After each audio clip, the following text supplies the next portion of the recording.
Here we are in the reel. I'm one of the hosts, Eric. This is Jen. And this is Cheryl. We are trying out some fantastic fun new equipment here. Last time we had our one fun toy, which was the digital recorder. Now we all got our own mics, probably a little loud, and we all got our own headphones and divided up, and so this is kind of fun. We're high class right now. Yeah. Professional. Getting classy. Right. Extra professional. Jen, that's the golden black mic I was asking you about. I love it. She liked it. And I mean, they're exactly the same. They're just different colors. Mm-hmm. And Cheryl's got the blue and silver one. And surprisingly, those mics, they're like $22 or $25, and they sound really well for being a cheap mic. Yeah. And the one I'm speaking in was a lot more than that. Oh, Right. yeah, I remember. You can tell. I was there when you purchased it. I was like, what? This one? Not this one. Oh, okay. You were there with the other one, which The is other one. half the price of this one. Oh, it looks the same. Oh, no, that one's all silver. That's right. Yeah, that one's Not behind that you. this topic is very interesting to anybody who's listening right now, so let's no, move not on. at all. So we are sticking with our formula that we did last time. We all agreed that it went pretty well. We kind of shoot for an hour 30, and I guess in my opinion, I don't care if we stretch to 2, because what we're going to talk about next, like we prefaced before, was the Steven Avery stuff. So this might get kind of long because we took notes on a couple episodes, but generally we're going to stick to the format Jen produced last time, within that hour or so. And I don't know about you guys. Oh, I'm still pushing for that hour. Yeah, and I don't disagree, but because of what we're going to talk about, I wouldn't be surprised if this goes longer than that. It very well could be. Yep. I just want to try to keep an eye on it. Right, I'll set a timer. If we go over, we go over. Yeah, we'll set the timer for that pre-stuff we do before we get into the real stuff. No, we've already done that. We're ready to jump right in. Oh, Both feet. Yes, we are. Okay. We're just diving right in. All right, so something else I want to say is spoiler alert, and I'm probably going to say this a few times. To the 3 people who haven't seen it. Right. the 2.5 third person that hasn't seen it. We are going to say things that happen in the show. We're going to give opinions. We might give away some ending stuff that we haven't even taken notes on. So if you have not seen what the show is actually called, was it Making of a Murder? Or The Making of a Murderer. And it's on Netflix.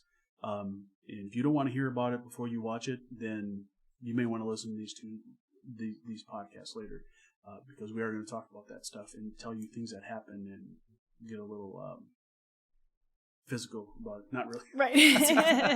Going to beat each other up on audio. It's going to be radio wrestling. Right. It's going to be a good time. Okay, so what we did is we watched episode 1 and 2 last night, and we took a bunch of notes, and so that's why we're here to review those 2. We were going to go more, but Cheryl and Eric both convinced me not, because I wrote about 12 pages of notes already. Yeah, you're a little overzealous. I'm a little overzealous when it comes to note taking. I just thought if we went to a third one and even half watched it before we went to bed or whatnot, we would really start getting a little bogged down in what we already saw and not reopen our mind to a couple of other episodes. So I don't know. I just thought it was a good idea. Yeah. Maybe just because I have a simple mind and your complex mind is just better. It almost sounds like a compliment. Right. Thank you, honey. Drunken Irish. There we go. Nice. And there's the insult that follows it. Had to knock it back down. A notch. Can't let your ego get up at all. No. Don't want you to swell your head. So, our notes are going to consist of our perspectives on things, and I think some of us actually might have had some similar things. We haven't even gone over them, each other, so we might have exactly the same stuff or disagree with some things. So, yeah. Episode 1. There are what, 6 episodes in this series? What? 6 or 10 total episodes? I think isn't it just one series with 10 episodes? 10 episodes. Is it 10? Okay. Yeah. That's right. So the first episode pretty much goes over, I mean, it's a lot of shots of him coming home after basically this, guy went away for 18 years for something he didn't commit, a crime he didn't commit, which was assault, sexual assault. Mm-hmm. Yeah, and if I remember the charges, it was sexual assault, attempted murder, and false imprisonment. Yeah. Correct. Yeah. You're correct. So he went away for 18 years, and then they came up with DNA evidence, and that was the pubic hair that they found, and I think there was 14 pubic hairs or something Right. like that, and 11 of them didn't have follicles. It came down to like basically 2, and one of them was hers. Mm-hmm. So it came down to one fucking pube that broke this case. Yeah. Talk about the small things, but DNA evidence, I mean, obviously can be so powerful because they went, wow, well, that's not his. Right. So, yeah. I think it's worth mentioning that prior to that, they had exhausted every possible aspect of the legal system to get this case reheard, turned over, new evidence, things like that, and it was all rejected. And even one of them was a lower standard of DNA test just for the time, which was the fingernail scrapings. Yes. To where everybody gets grouped into, like, I don't know, was it 3 or 4 categories? I can't remember the number of people. Alleles? Right, the An alleles. L's? Is that what it is? Something like Alleles. that. Yep. I have it somewhere. But- People only have 2. And both Penny and Steven had the same number of anals, which was 9 and 11. And they found a number 8. Yeah. Right, So that made it impossible for that to be him. Yes. And the argument came down to it could have been from the people that found her, could have been from her husband, it could have been from some other stranger because they couldn't prove it was not exactly from Steven Avery. Or couldn't prove it was somebody else. They could prove it was not his, Right. but couldn't prove whose it was, which I guess I can't disagree with that argument on proof, but at the same time, she, if I remember right, made some commentary or testimony to the fact that she didn't scratch anybody other than the assailant. Right. So where did it come from? So I don't know. I think that was a poor decision at that point when that came up, and then years later for the hair follicle, the one pube. One pube Right. exonerates a man. That's pretty incredible. Yeah. I actually kind of think it's funny too because it's a pubic hair. It's Yeah. like awesome. Yeah. And the very last one, you know. I mean, it's not awesome that she got attacked. It's just like awesome, one pube and you're fucked. You know? Right. Right. It's Yeah. awesome. Well, I think that is. with the county, like he resembled everything that they hated, for Manitowoc County. And I think the sheriff's department, they didn't like his family. They didn't like him from the start. You know, the Penny, was it Penny? She resembled everything that the first victim, you know, she resembled everything that, they wanted the county to represent. And, you know, so of course they attack him because he's everything that they're not. And I think that's where it all stemmed from. And, you know, I think that just that alone, I think is pretty sad, you know, but because, he was a problem child or, you know, problem of the county, and the Averys were not looked highly upon in that community. So they just, that's where the target came from. Well, and that's something I didn't understand is like if you looked at the charges that they were kind of looking at, one of the charges was, okay, so he reached over the counter when he was in a convenience store and stole like $14 and like a pack of beer when he was like in his teens or early 20s or something like that. It's like, really? That's really such a significant thing that you need to charge somebody in small towns like that. That shit happens all the time. And then you just go to the parent's house and you're like, yeah, your kid did this, and they give you the money and nobody reports it. Right. Why is this stuff being reported? That's what I didn't get. So it kind of seems like they pegged him for like a bad seed since the beginning. Right. And it's probably because this community, like you're talking about, they want to be one thing, but they're not. Right. Exactly. You're not there. You're Wisconsin. You're not California. Right. You know, you're not Beverly Hills. Yeah. You're not New York. You're barely on the map. Right. You know. Nobody has ever heard of Manitowoc County until the Netflix made it popular. So that kind of bothered me, is that they kind of just went, you know, all these little things, always had prior charges, but if you look at what those actually are, they're pretty insignificant. And I think the biggest thing about it is that his honesty with every single charge that he's, like, committed, he has openly and honestly been like, yep, I did that.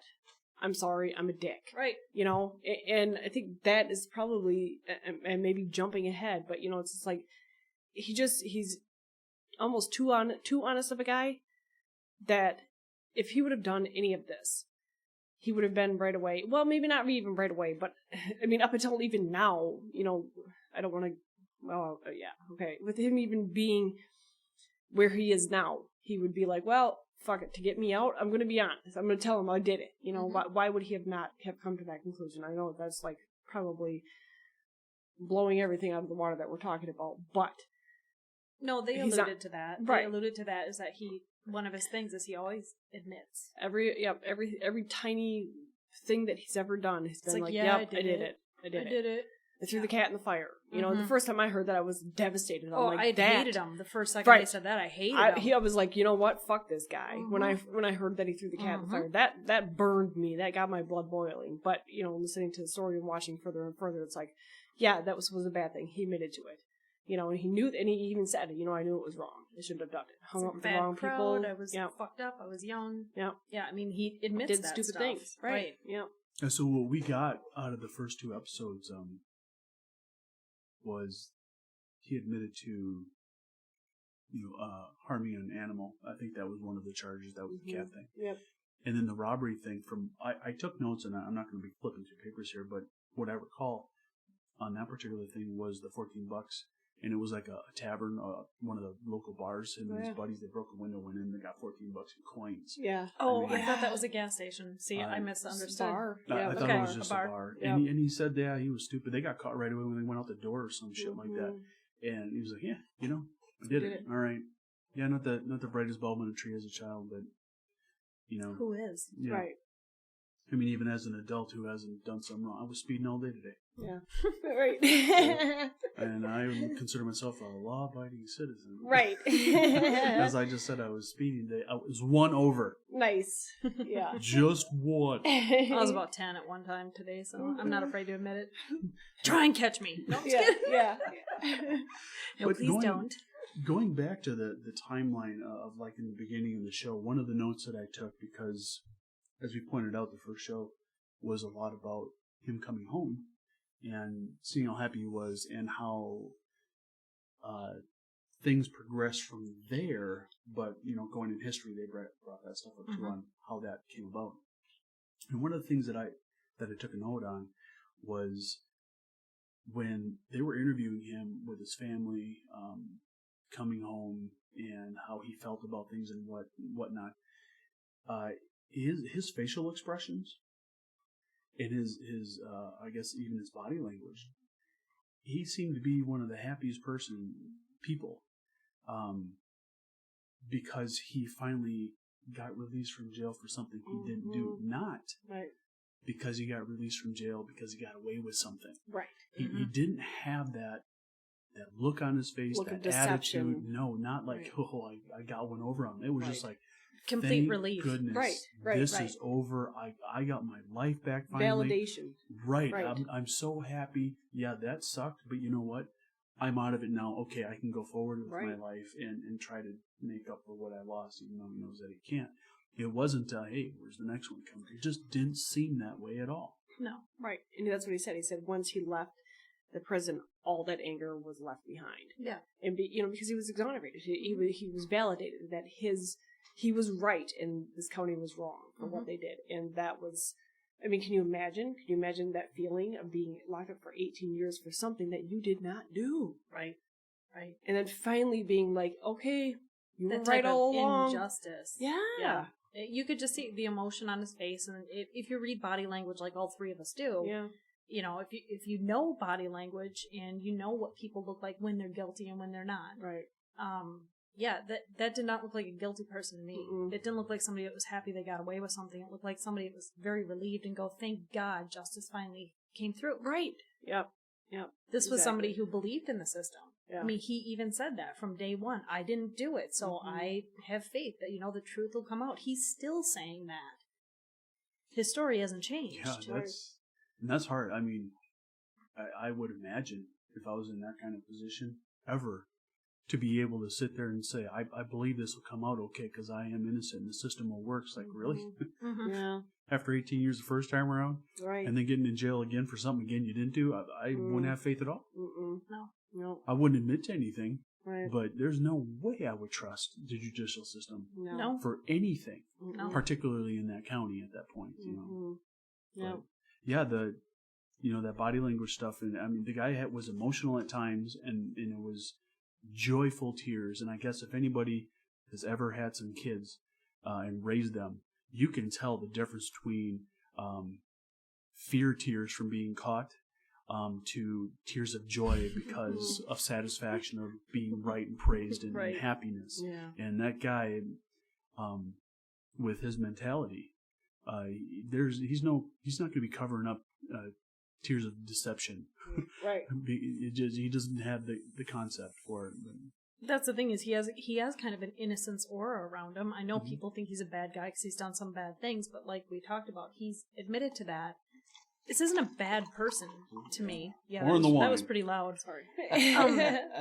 I don't feel like he's a bad person. I get a genuine, oh man, I'm not screw that word up. A genuine feeling off this person, you know.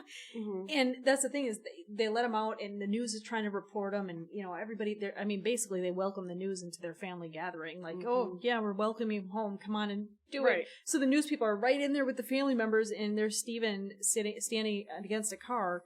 And they're interviewing him, and he's just holding the baby. And they're like, who's this? And he kind of looks confused for a second. He goes, I don't know. And then everybody just starts laughing. I mean, a killer doesn't do that. No.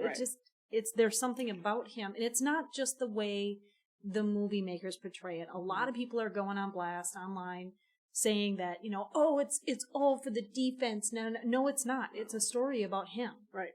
That's what it's about. Mm-hmm. And then I'll read further, and the people that are saying that are the ones that haven't watched it yet. Oh. And it's like, they're like, I'm not going to watch some propaganda. It's like, you don't even know what it is. Right. Why do you think so many people are up in arms about it? Mm-hmm. There is a reason for this, that everybody feels this is unjustified. Mm-hmm. And it's not just for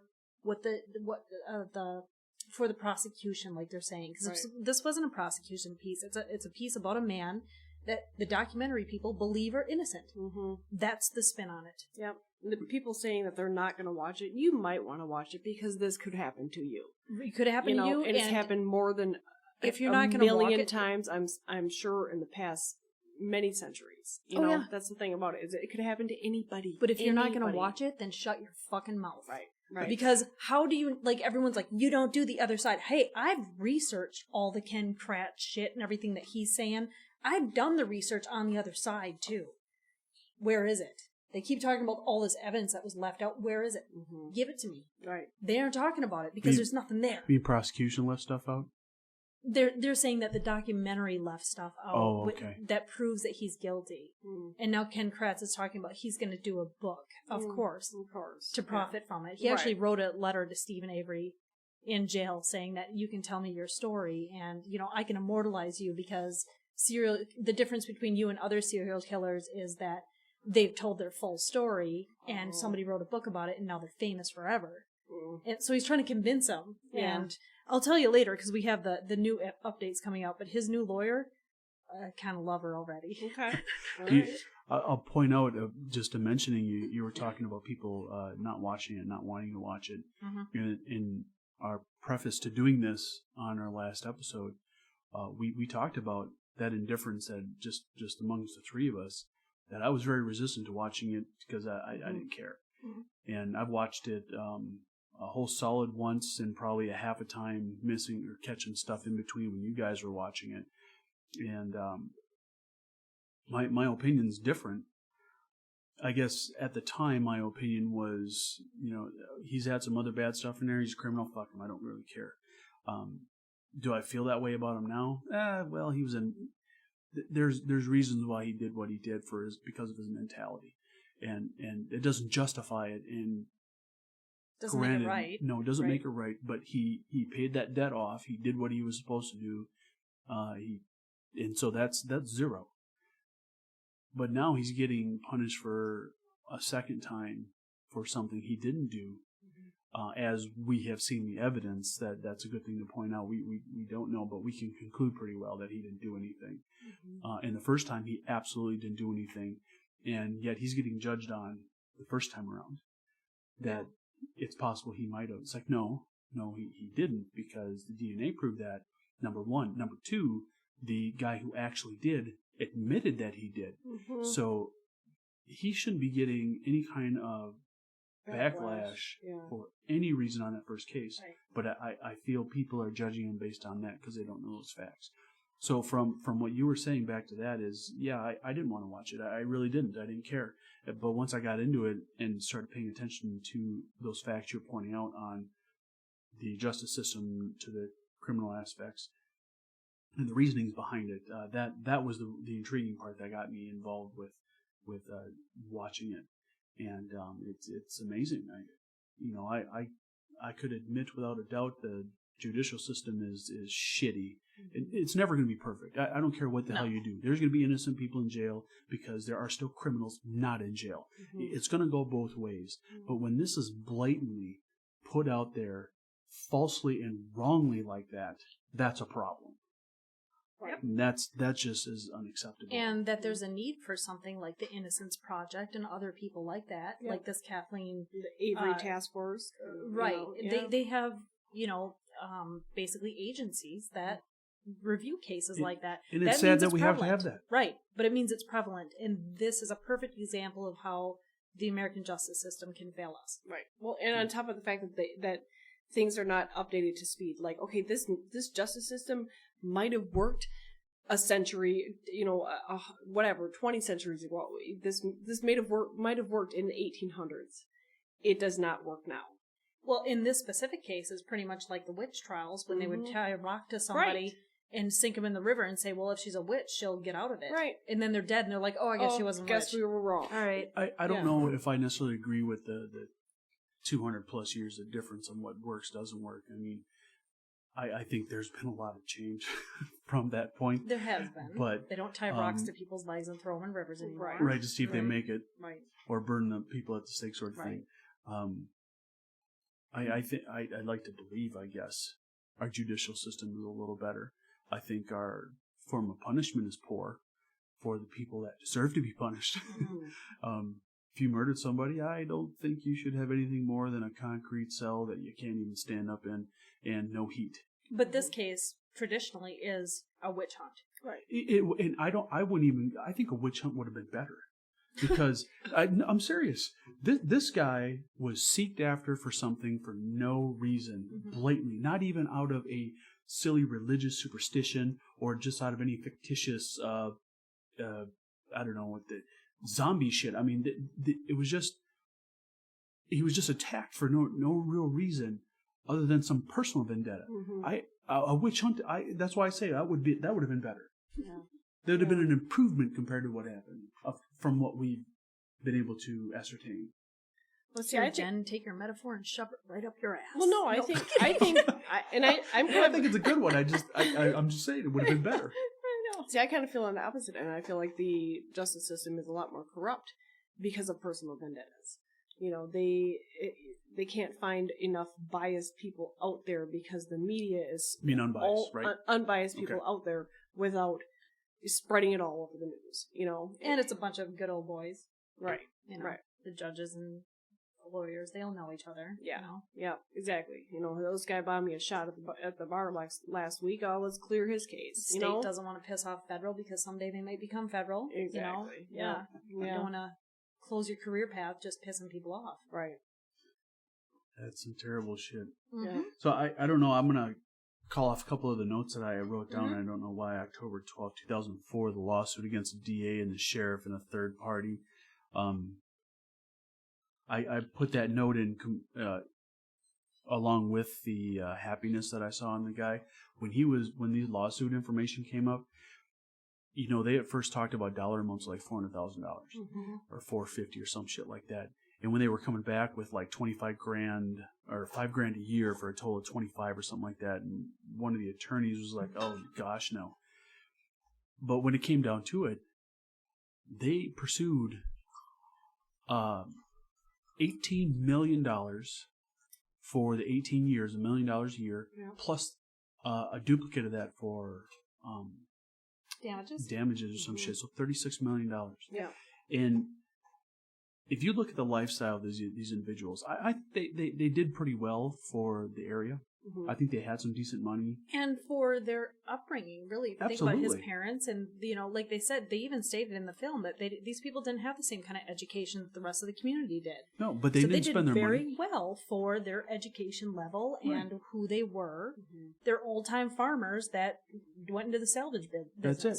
And I think, my opinion, I'm not saying they were wealthy people, but I think for their lifestyle that they chose to live and whatnot, They were much better off than people had ever imagined. And thinking that you're probably not that well off, $36 million would just get you excited. Mm-hmm. None of that family was excited. They didn't care. Yeah. And he even pointed that out, I don't care.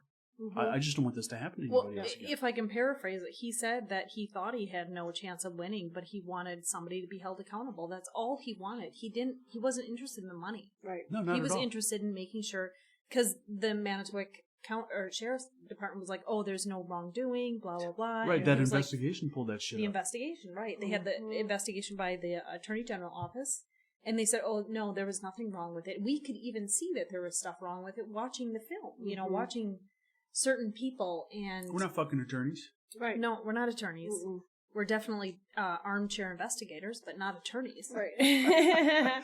We know the difference between right and wrong. Yes.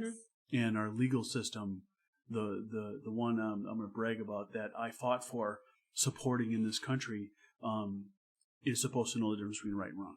Okay? And you're fucking it up. Yeah. Let's just be clear. Now, as a veteran, does that piss you off? Honestly, I can tell you on many occasions with other things that happen, in the short answer, yeah, absolutely. It's so irritating. I dedicated a decade of my life to supporting this country and virtually fighting for it and whatnot, serving it, if you will. That's probably the best way to put it. And to see the diminishing aspect of it, it is so fucking irritating. Mm-hmm. It's like this is not what I gave time for. Mm-hmm. Not at all. Right. This is ridiculous. Mm-hmm. The politics that happen nowadays, and not that Black Lives Matter have a bad idea, but the way they go about it is bullshit, and it's being allowed. Right. And what the hell? I mean, that's not what this country was ever supposed to be about, and now it's turning into the societal dunceitis of the world. It's just pathetic. Societal dunceitis. Yeah, I had a little stint about our words we came up with. We came up with that one a long time ago. Societal dunceitis. Nice. We say it's expanding, so it's an inflammation, which means itis. Right. So dunceitis. Yes. Yep. And it's societal because it's an expansion of stupidity in the public. Exactly. Yep. Societal dunceitis. So use it, people. Use it. It's a real word. My journalism teacher in college told me, no, if people use it, it's a fucking word. That's right. Nice. But yeah, I've thought about. I've never said anything about it, only because I just who would ever listen. But as a former military person, and I would encourage any military people to speak up just the same. If this is the shit that you supported, then you shouldn't have been in the military. Yeah. But if this is completely against what you ever thought you were supporting, then say so. Mm-hmm. This is ridiculous. But do your research. Don't just pop off. Yeah, right. Right. That's a good thing to say. Yep. Because people are, and it's like, no, hang on, you know, actually do the research. And I'm not just talking about one side, I'm talking about both sides. You have to know both sides. Not that I'll read the Ken Kratz book, just saying. If he makes it, I'm not going to read it because I'm not going to support that fat fucking slimy worm. I'll pirate it to read it, but I'm not paying for it. Right. Exactly. And I'm lying, by the way, because I don't read shit. No, that's true, you don't. He'll have me read it. I don't have the patience to fucking read it. I can't do it. That's that ADD brain. Nice. I don't know if you guys have other notes you want to bring up from that point time 10 frame, pages, but a question that I want to then bring up later is how this all kind of initiated from his perspective and what surrounded that. And the note I made about that is the first initiation of any issue, barring that cat thing and the bar thing, was that he ran his cousin to the side of the road. Didn't run her off the road. Forced her to stop because of rumors that she was passing about him saying that he was masturbating on in a public car, on her car, driving by. How the hell do you do that? Right. I'm sorry, I got a big dick, but I can't. And having sex on the front of the lawn with his wife. Right. It's just really. Really. You guys saw pictures of the wife, right? She wasn't a wild chick. There's no way that wasn't going to be happening. No. And I pointed this out later on. I think it was in episode 2. The shit that she claimed he was doing and was spreading was the exact crap in a report on that other guy who actually assaulted that woman. Gregory Allen. Exactly. I couldn't fucking believe that. Yeah. That shit was almost exactly the same. Word for word. Almost exactly word for word. And when they asked Sandy Morris, so you said that he masturbated on the front of your car, or the hood of your car. She said, I didn't say on the hood. he just had, like his junk out or something. It was doing his thing. Right. Given a hand motion of masturbation. It's like, maybe he was doing that as calling you a jerk off. Right. Okay, that'd be like giving somebody the finger. Yeah. That doesn't mean he was doing that. It's, I don't know, maybe she's retarded. Well, and watching her... Oh, sorry. On top of the fact that she's going 40 miles per hour past his road. It very well could have been any blonde man with blue eyes. Very well Gregory And Allen. if she's going 40 miles an hour past his road, then why does she slow down? Right. Enough to supposedly originally say that he masturbated on the hood of my car. Exactly. But then recant her, right. That'd be pretty hard to do. Would you stop and let somebody finish? Right, exactly. Go ahead. Unless he has a metallic dick, I don't know how it could happen.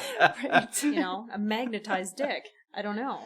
But did you watch her facial expressions when she was getting re-interviewed? Oh, she's just in hate mode. No, she was, just totally defensive, bad attitude. I hate cops, even though I'm married to one, kind of. Right. Just total trailer trash. Yeah. And I can say that because Cheryl and I lived in a trailer park so we for have a while. the right to say it. Exactly. She looked to me, the things that she was saying is, there were the 8 sentences I was supposed to say. Mm-hmm. That's all it was. Mm-hmm. I have nothing else to back her behind it. Right. It's like, I ate a Reese's Pieces. How was it? It was good. Right. Can you describe what it tastes like? Reese's Pieces. Mm-hmm. Well, if you had one, you could tell me what it tastes like. Right. Just telling me it tasted like what it is nothing. And that's kind of that's what I got from her. She had 15 sentences to go spread around, and whether she was or wasn't, it's evident that she was, according to what we saw. But there was nothing backing it. Mm-hmm. She couldn't tell you if the sun was up that day when it happened or if it was cloudy, because those details were never given her to say. Mm-hmm. That's what it almost looked like. Well, and that's what I'm saying is, like, when you watch this, just between the first 2 episodes, when you watch the original videotaped, interviews, and then you see the deposition when they're being deposed, all of these people are recanting their own statements. They're reading the statements word from word. If it's written there, I must have said it. Right, but the biggest word that drives me absolutely nuts is when they're, I don't recall. They basically saying, I don't want to admit to that. That was you're a fucking liar is what you're saying. That was the chick that told Penny. Dvorak. Yeah, that bitch Dvorak. She was like the Sheriff Dvorak. The deputy sheriff or some shit like that at the time, who claimed that sounds like Steven Avery. When Penny was describing, she was like, that sounds like Steven Avery. Yeah. And then they kind of just ran with that, and that's what the sketch artist took. Started the picture. From. That fucking clown, I tell you, I don't get it. He's a narcissistic cocksucker. Oh, he's a whack hate job. Him. Yeah. If I was in the same room with him and I had just met him, I would leave. Yeah. Because he's that, I would be like, just get away from that fucker. He just has that stink on him that just like, nope, can't be around that person. I so hoped that but they didn't do it, that they would have said, oh, here's your sketch. Okay, that's great. And that is what she's claimed to have seen. That's what you're saying? Okay. Well, here's a picture of him that day. Yeah. How does that look? Anything like what he looked that day. Yeah. And then on top of the fact, he frames it.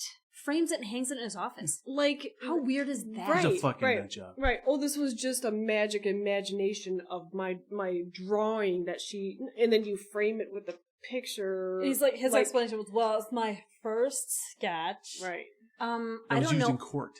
Yeah. Yeah. I don't know any other sketch artist that actually frames their first one. Right. Why did he put it with the picture in which it looked like from years ago? Exactly. Because he's proud of it. He's a narcissistic fucker, and that's the thing about narcissists. They never think they're going to get caught. Right, but this is the confusing part. If that was really who she was describing on that day, he looked nothing like that. No, he didn't. That's what I'm saying. But these people are so dumb that he's like, I'm going to frame this because I'm real proud of this. I sent that fucker to jail. We hate him. Yep. That guy is just a slimy fucker. I don't like him at all. I wrote his name down somewhere. I wrote it somewhere, but he's crazy. Yeah. Gene something. Yes. He's just a big cum bucket. Yes. He is a cum bucket. He guzzles tons and tons of cum. He spends his time in the prison ward. But not in a good conjugal way. visits. Like, gay guys shouldn't get excited about it, because I'm pretty sure he does it in a real bad way. If you were in jail, maybe after 10 or 20 years, he'd be worth a shot. But yeah. That's if your mattress wasn't doing it for you anymore. Yeah. He was just so proud of the fact that he drew that out of blind air. I'm sure. I disagree. I don't think he drew that out of blind air. No. There's no evidence to Absolutely prove not. one way or the other than they pointed out that picture was in the vicinity of him. Right. But his actions when that was presented Mm-hmm. seemed to imply that he saw that picture. Because he Oh, got absolutely. very agitated. Yeah. Very much so. Yep. Well, on top of the fact, okay, she couldn't. The victim, Peggy, or is it Penny? Penny couldn't even see in front of her enough to sign a document or a statement saying that this is what happened. How was she going to, like, when he's drawing? Right, she couldn't even read. She couldn't read. She couldn't write. She couldn't visualize. How was she going to say, yes, those eyes are in the exact accurate position that I described them as Right. you know? That is a very good point, Cheryl. Right. I didn't even think of that. Yeah. Here's the picture. Is this what he looked like? Right. Yeah. Right. Well, how the fuck do you know? You can't even sign a tell document. the difference between an X and a Z. Exactly. You know?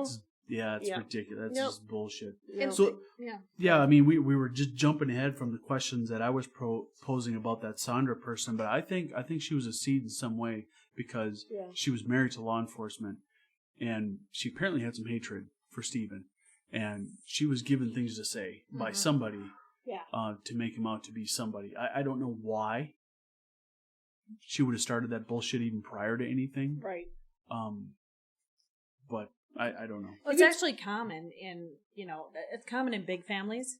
It is to quarrel like that. Mm-hmm. And it's common in rural communities like that to do shit like that, take an unloaded gun and just scare, one of your cousins that's pissing you off. Right. We don't think about that here because, here it's like, no, that's a huge no. But this is not an uncommon thing, to run somebody off your road and be like, hey, fuck you, motherfucker, you get into an altercation. Right, we're talking right now. Right, exactly. You get into an altercation, but the thing is, Yeah. nobody reports it because that's just, okay, all right, we figured it out. We're good now. Family dispute. or Family something dispute, like that. not Mhm. even just friends can do that in more rural communities because Mm-hmm. rules are more like farmers' rules. Don't get us wrong. We're not saying that's ever acceptable, no matter where you're from. But there's a difference in class of people, or not, and I hate to say class of people. I know it's That's a bad way of looking at it. But a way of dealing with problematic. It's a different situations. situation Yeah. on things. It would happen It's a little in looser. Manitowoc County, and nobody would say shit. But if you did it here, where we live, the cops are called Right, but before you even got out of your damn car. Well, And that's what- the thing is you're talking about the cities. Here, everybody calls the cops. You're talking Right. about way up north or something by the Right. boundary waters. Nobody not calls even shit. not even that far. I would say Right. Isanti County. Isanti, exactly. Isanti County would probably You're right. be very well represent Manitowoc County. Okay. It's a rural Well, I county. think- It's spread out. It's farmland. There's a lot of auto salvages. There's a lot. That's exactly how I picture Manitowoc County. Because Wisconsin is a dump because of the high school football team they have there. Oh boy, nice. Had to get the shot in for Green Bay And there, Yeah, huh? those football. fuckers. Yeah. Glad they lost. I'd like to think anyway in Minnesota that if you got out of your car with a gun after you forced somebody off the road, the passenger would be pulling out their gun, going, let me show you something. Remember South Park? Just let me show you something. Everybody's holding guns to each other. No, I told you to go upstairs and go to bed. I don't want to go to bed, Ma. They're both holding guns to each other. All right, Mom. All right, Mom. I'll go. It's a fucking funny show. Everybody's in this store like it's some kind of uppity fashion district. Well, this is a nice gun. Look at this. Look at this. You know who's selling them? Did you notice that? No. The Hunter uncle. Oh, Jimbo? Jimbo, yeah. He's in there selling them his shit. That was just fucking funny. Well, you can even see that in South Park. The people that live in the city don't live the same way Jimbo does. Yeah. No, Totally no. different rules. There you go. No. Yeah. That's the stuff I had on Sandra, though. I think there's some shit involved there that's even beyond anything. Yeah. With her reports of the crap that happened, and Well, of I course. think she took a little city turn. Mhm. Your fucking cousin that's a little less than, I hate to say off. He's less than, not even less than intelligent. His intelligence is just not up to standard pars. Our cousin? No, Her, Steve, I was like, what? Sandra. Who's he talking about? Nice. And because of that, how do you think this guy's going to even shoot you? What the hell's wrong with you? Right. And he's pissed off, and you know why. Mhm. You push his buttons, and because you're married to law enforcement, it was easy for you to do something and say something about it and blow it out of proportion. And because none of them liked it, it was And- easy for them to move it up the chain. Exactly. So That's- that's just bullshit. That's what I'm thinking. Is that there's a story that we are not aware of. That's maybe not even pertinent to the story. I agree with that. Right, something in the past that obviously she does not like him for some reason, and maybe never has and never will, and that's okay. That's her own business. But she Couldn't agree more with that. Exactly. So we don't know that part of the story. But on top of it, I think that's the biggest part of it. Probably. I think there's some shit right there that stemmed it all off anyway. Yep. And so, people saying, oh, there's shit being left out. Okay, yeah, so we'll admit that that's probably left out of the story. Maybe for good reason, maybe for not good reason, whatever it is. I also think, on top of that, her husband, who was part of the police department, prepped her. Definitely, letting her know this is how you answer, this is what you answer, this is your body language. But you could tell she was very right. Stick to that answer and do not elaborate on anything that you say, which she did not. No, it never. was 1 or 2 answers, and that's there you why go. I said it was those 15 sentences, which I'm exaggerating. It's probably 7 sentences that she ever had shit to say about. Right. No details beyond that. And you can tell, and I think that's the biggest thing about people's. The way that their characteristics, the way that they move when they're lying or when they're telling the truth.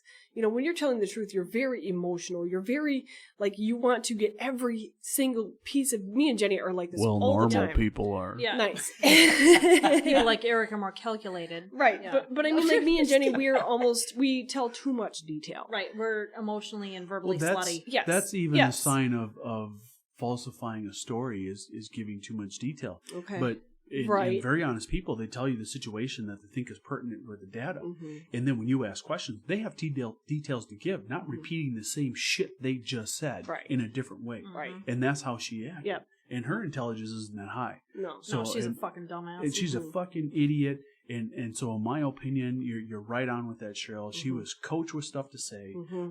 For situations because she was pissed off and she had a spouse that knew how to coach her and what to say. And even coach her how to behave. Yeah, absolutely.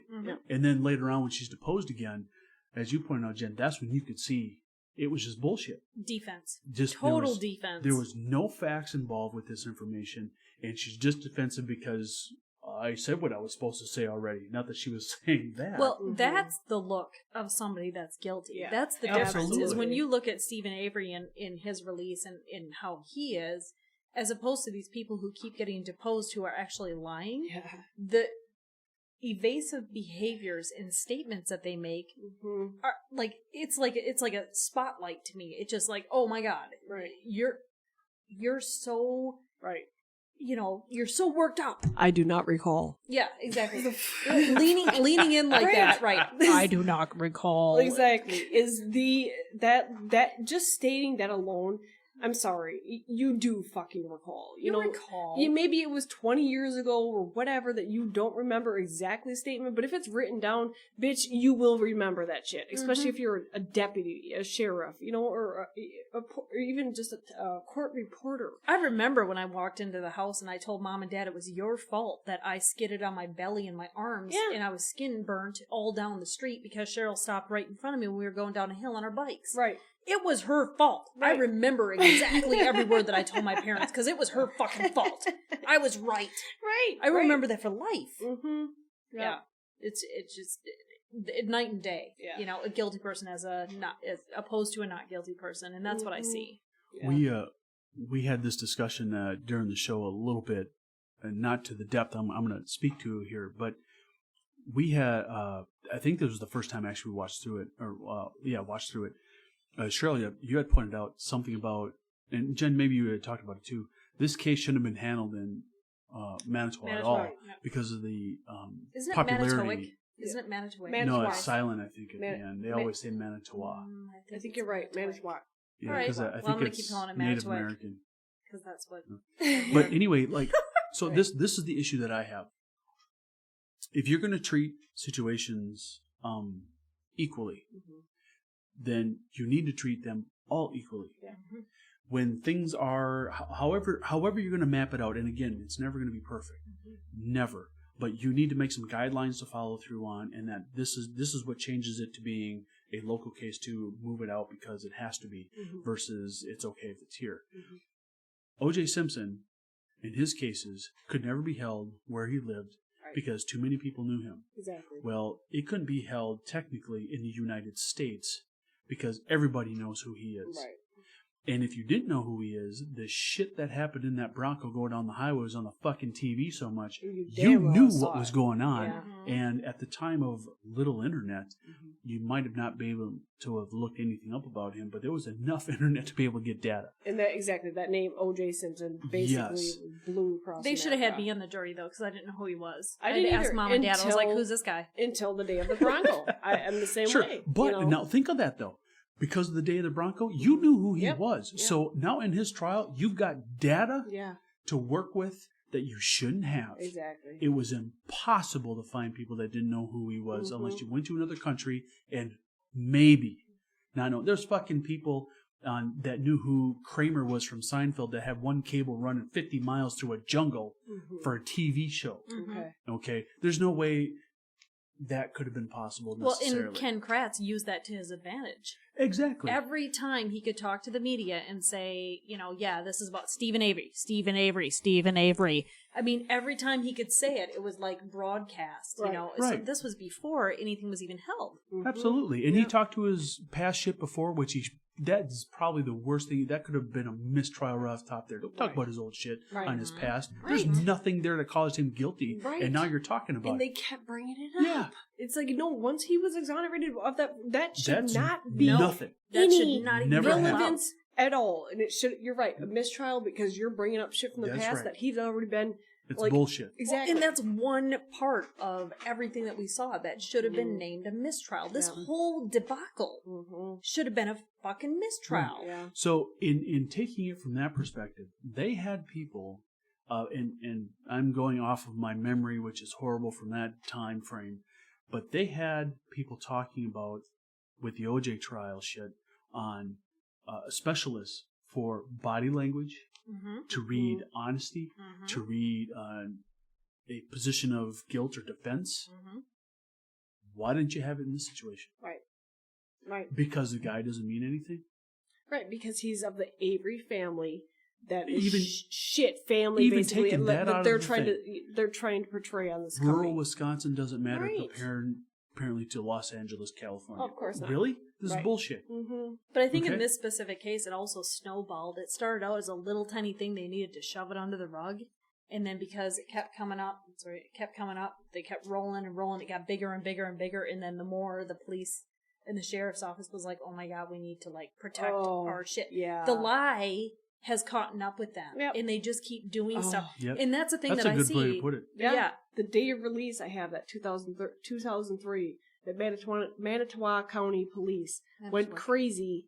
The DA and the sheriff county panicked basically the day after or the day of. There was tons of to mayors. cover their asses. Or memos. Tons of memos going. Yeah. Yep. Memos just exact. That. And then later on, I mean, we're talking years later, is that the assistant DA, who became the DA later on, talked to Vogel, and told him, he's like, all right, he's getting released. He expected to hear that I feel like, I messed something up, or it was a mistake. Oh my gosh, how did this happen? Thank God they caught the right guy. And none of He that. said none of that was ever heard. Yep. Instead, the only thing Dennis Vogel asked him was whether or not there was anything in his file regarding Gregory Allen. Right. It's like, He what knew. I mean, Yeah. that just indicates he knew exactly who the real person was. Right. Because the That was sheriff. the DA that you were pointing out, right? The assistant DA. Okay. And then that guy went on because he was like, this was obviously mishandled. So that guy, the assistant DA, decided to have his own department. That department investigated by the Attorney General, which is why the first round of investigations went through, where they were interviewing those people years after they were in office. And yeah, they said this is extremely unusual, so much to the point that they actually called it, quote, unheard of, to have your own office investigated for mishandling. Well, of course, because they were supposed to be watching Gregory Allen at that time. You Right. know, and this all happened when they weren't watching him, so that's on their clock. This right, is all because he was happened left alone for under that. their in the time frame that Gregory Allen was supposed to be It was watched. a federal clock, though, wasn't it? I'm not sure Because he was being watched by, not Brown County, but a different county, right? No, I thought it was Manitowoc. Was it Manitowoc? Yeah. And so that's another one that burns their asses because that makes them look bad. Why weren't you watching this guy during this time? Because they said something else happened. Oh, so we were they on a needed smoke more. break. No, I think that was The fuck was PD, it? not sheriff. I thought it was the sheriff's office. I thought it was PD. Okay. We might be off on that. But the hours that the attack happened on Penny, this Gregory Allen was not being surveyed. Right. It very exactly in like within like an hour or two of time frame. They pointed out that there was reasoning why those people were called off from watching this guy, who, by the way, was on a watch 24/7 because of other criminal activity that he was suspected of, regarding and some other sexual ones assault. Yes, that he was guilty of and suspected of, and for some fucking reason, for some time frame, he was pulled off. And I know they point out why, but I question who did that. Right. Who commanded that to get pulled off for this other stuff? Not to say they were setting that up to happen, because my God, that's be some serious fucking plotting and planning. Well, I'm sure hey, they just we're went to going go to get take some eyes off you.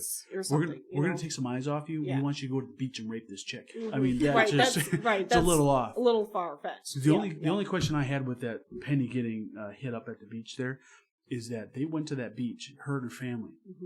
I think it was like 3:00 in the afternoon, and she's jogging down the beach. Where the fuck did the family go? Right. All of a sudden, there's a husband and stray kids. guy.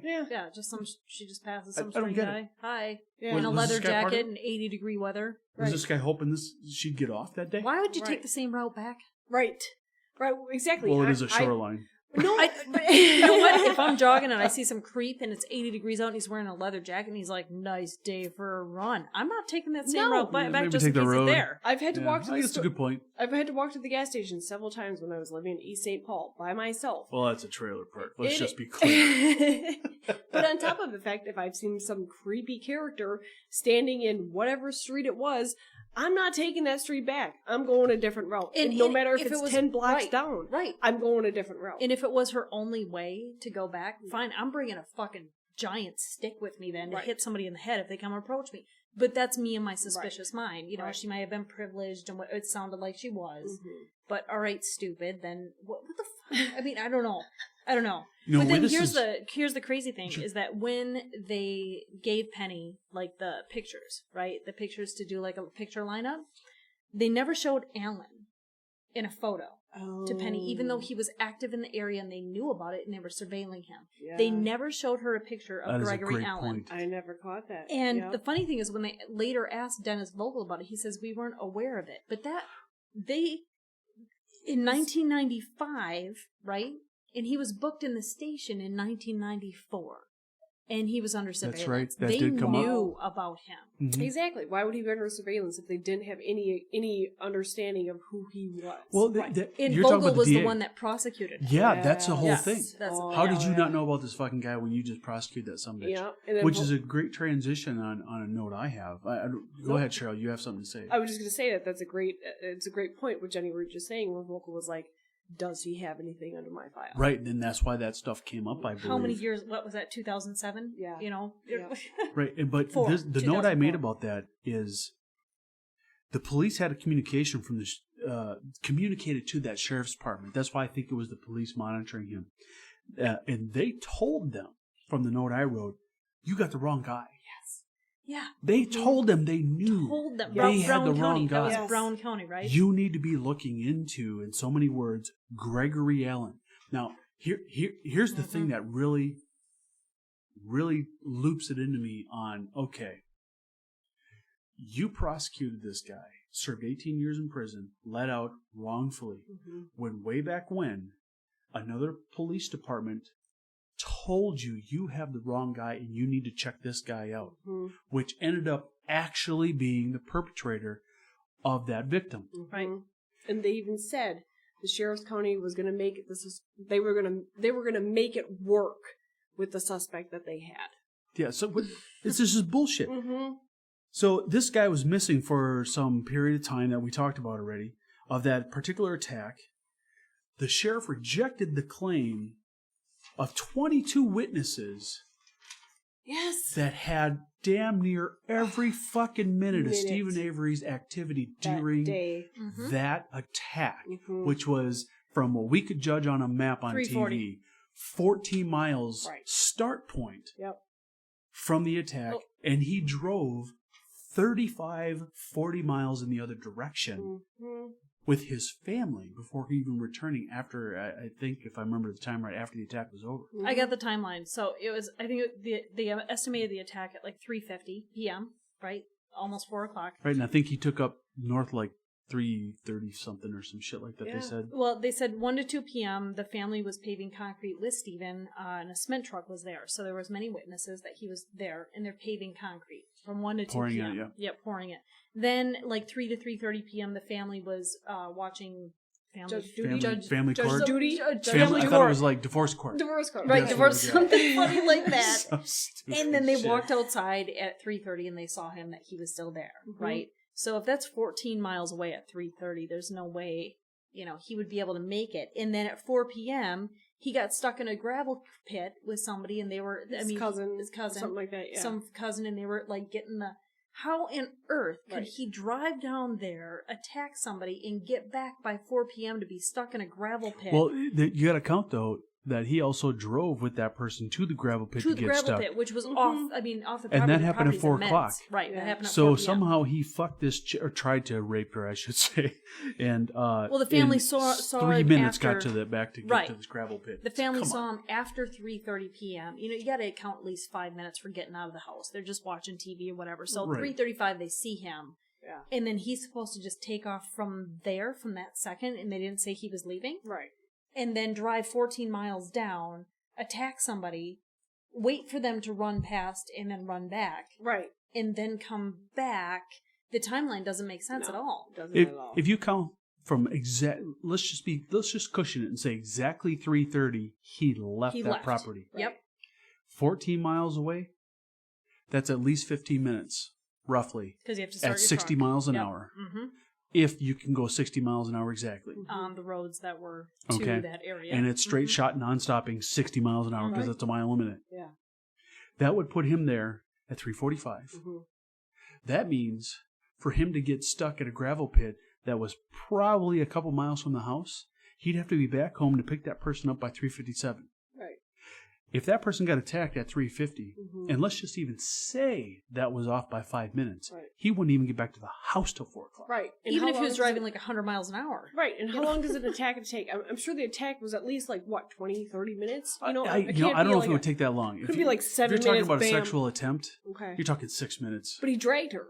He dragged her He from dragged one her point, up a beach, and right. you got to talk. beat her up, we fucking don't know blacked the her guy. eyes up, And Steven Avery, he's not that muscular compared to the other guy who was. Right. He probably struggled a little bit dragging her anywhere, Yeah. Mm-hmm. and to get her clothes off, and attempt a sexual assault, and the things that she described and that he did and or said, Mm-hmm. to me, in a fast pace, 6 minutes. Yeah. Well, on top Minimum. of the fact that she kicked him in the dick. So that's got to Right. take in minus another 2 to 3 minutes of a guy being on his ground. Right, Like, so I'm going to kill you. That's why I say at high speed, 6 minutes, everything Yeah. worked out great, and you're probably looking at least 10 more. Right. So unless he's got a time warp machine, I don't know I how don't that see how he got happened. back It's impossible. to Exactly. already be in the gravel pit. Not Exactly. only driving to it, but suddenly just transporting be there. stuck Unless he in has, it. a body double. a genie in the bottle saying, "Put me there." And Right. let's keep in mind, she scratched this person because she had that shit under her nails. Yep. Where was his wounds? Yeah. No wounds. Exactly. Mm-hmm. Yep. Yep. Mm-hmm. I think somebody would have noticed a scratch in the face. And on top of the fact that he was working with cement all day. Does this think there fucker would- even own a leather jacket? Right. I've never seen him in a leather. I have to say that. Well, I when see he was him in going to the NASCAR lawsuit shit, thing, which I understand. when he was doing the lawsuit Right. thing, I think he had a Dodge jacket on, but that was well after wasn't the fact. leather. But you Wasn't also think that leather. there would have been some kind of cement, remainings, seeing that he's been working with cement Right, all if day. he just ditched Why that would there shit not- to go to the cement place, Right, he'd why- have I mean, probably look- been dirty. He'd been wearing the same clothes that he was working with in the cement, and none of that was left And on on the beach. pants that they confiscated from him, there was cement, so it showed that he was there Did she? doing the cement.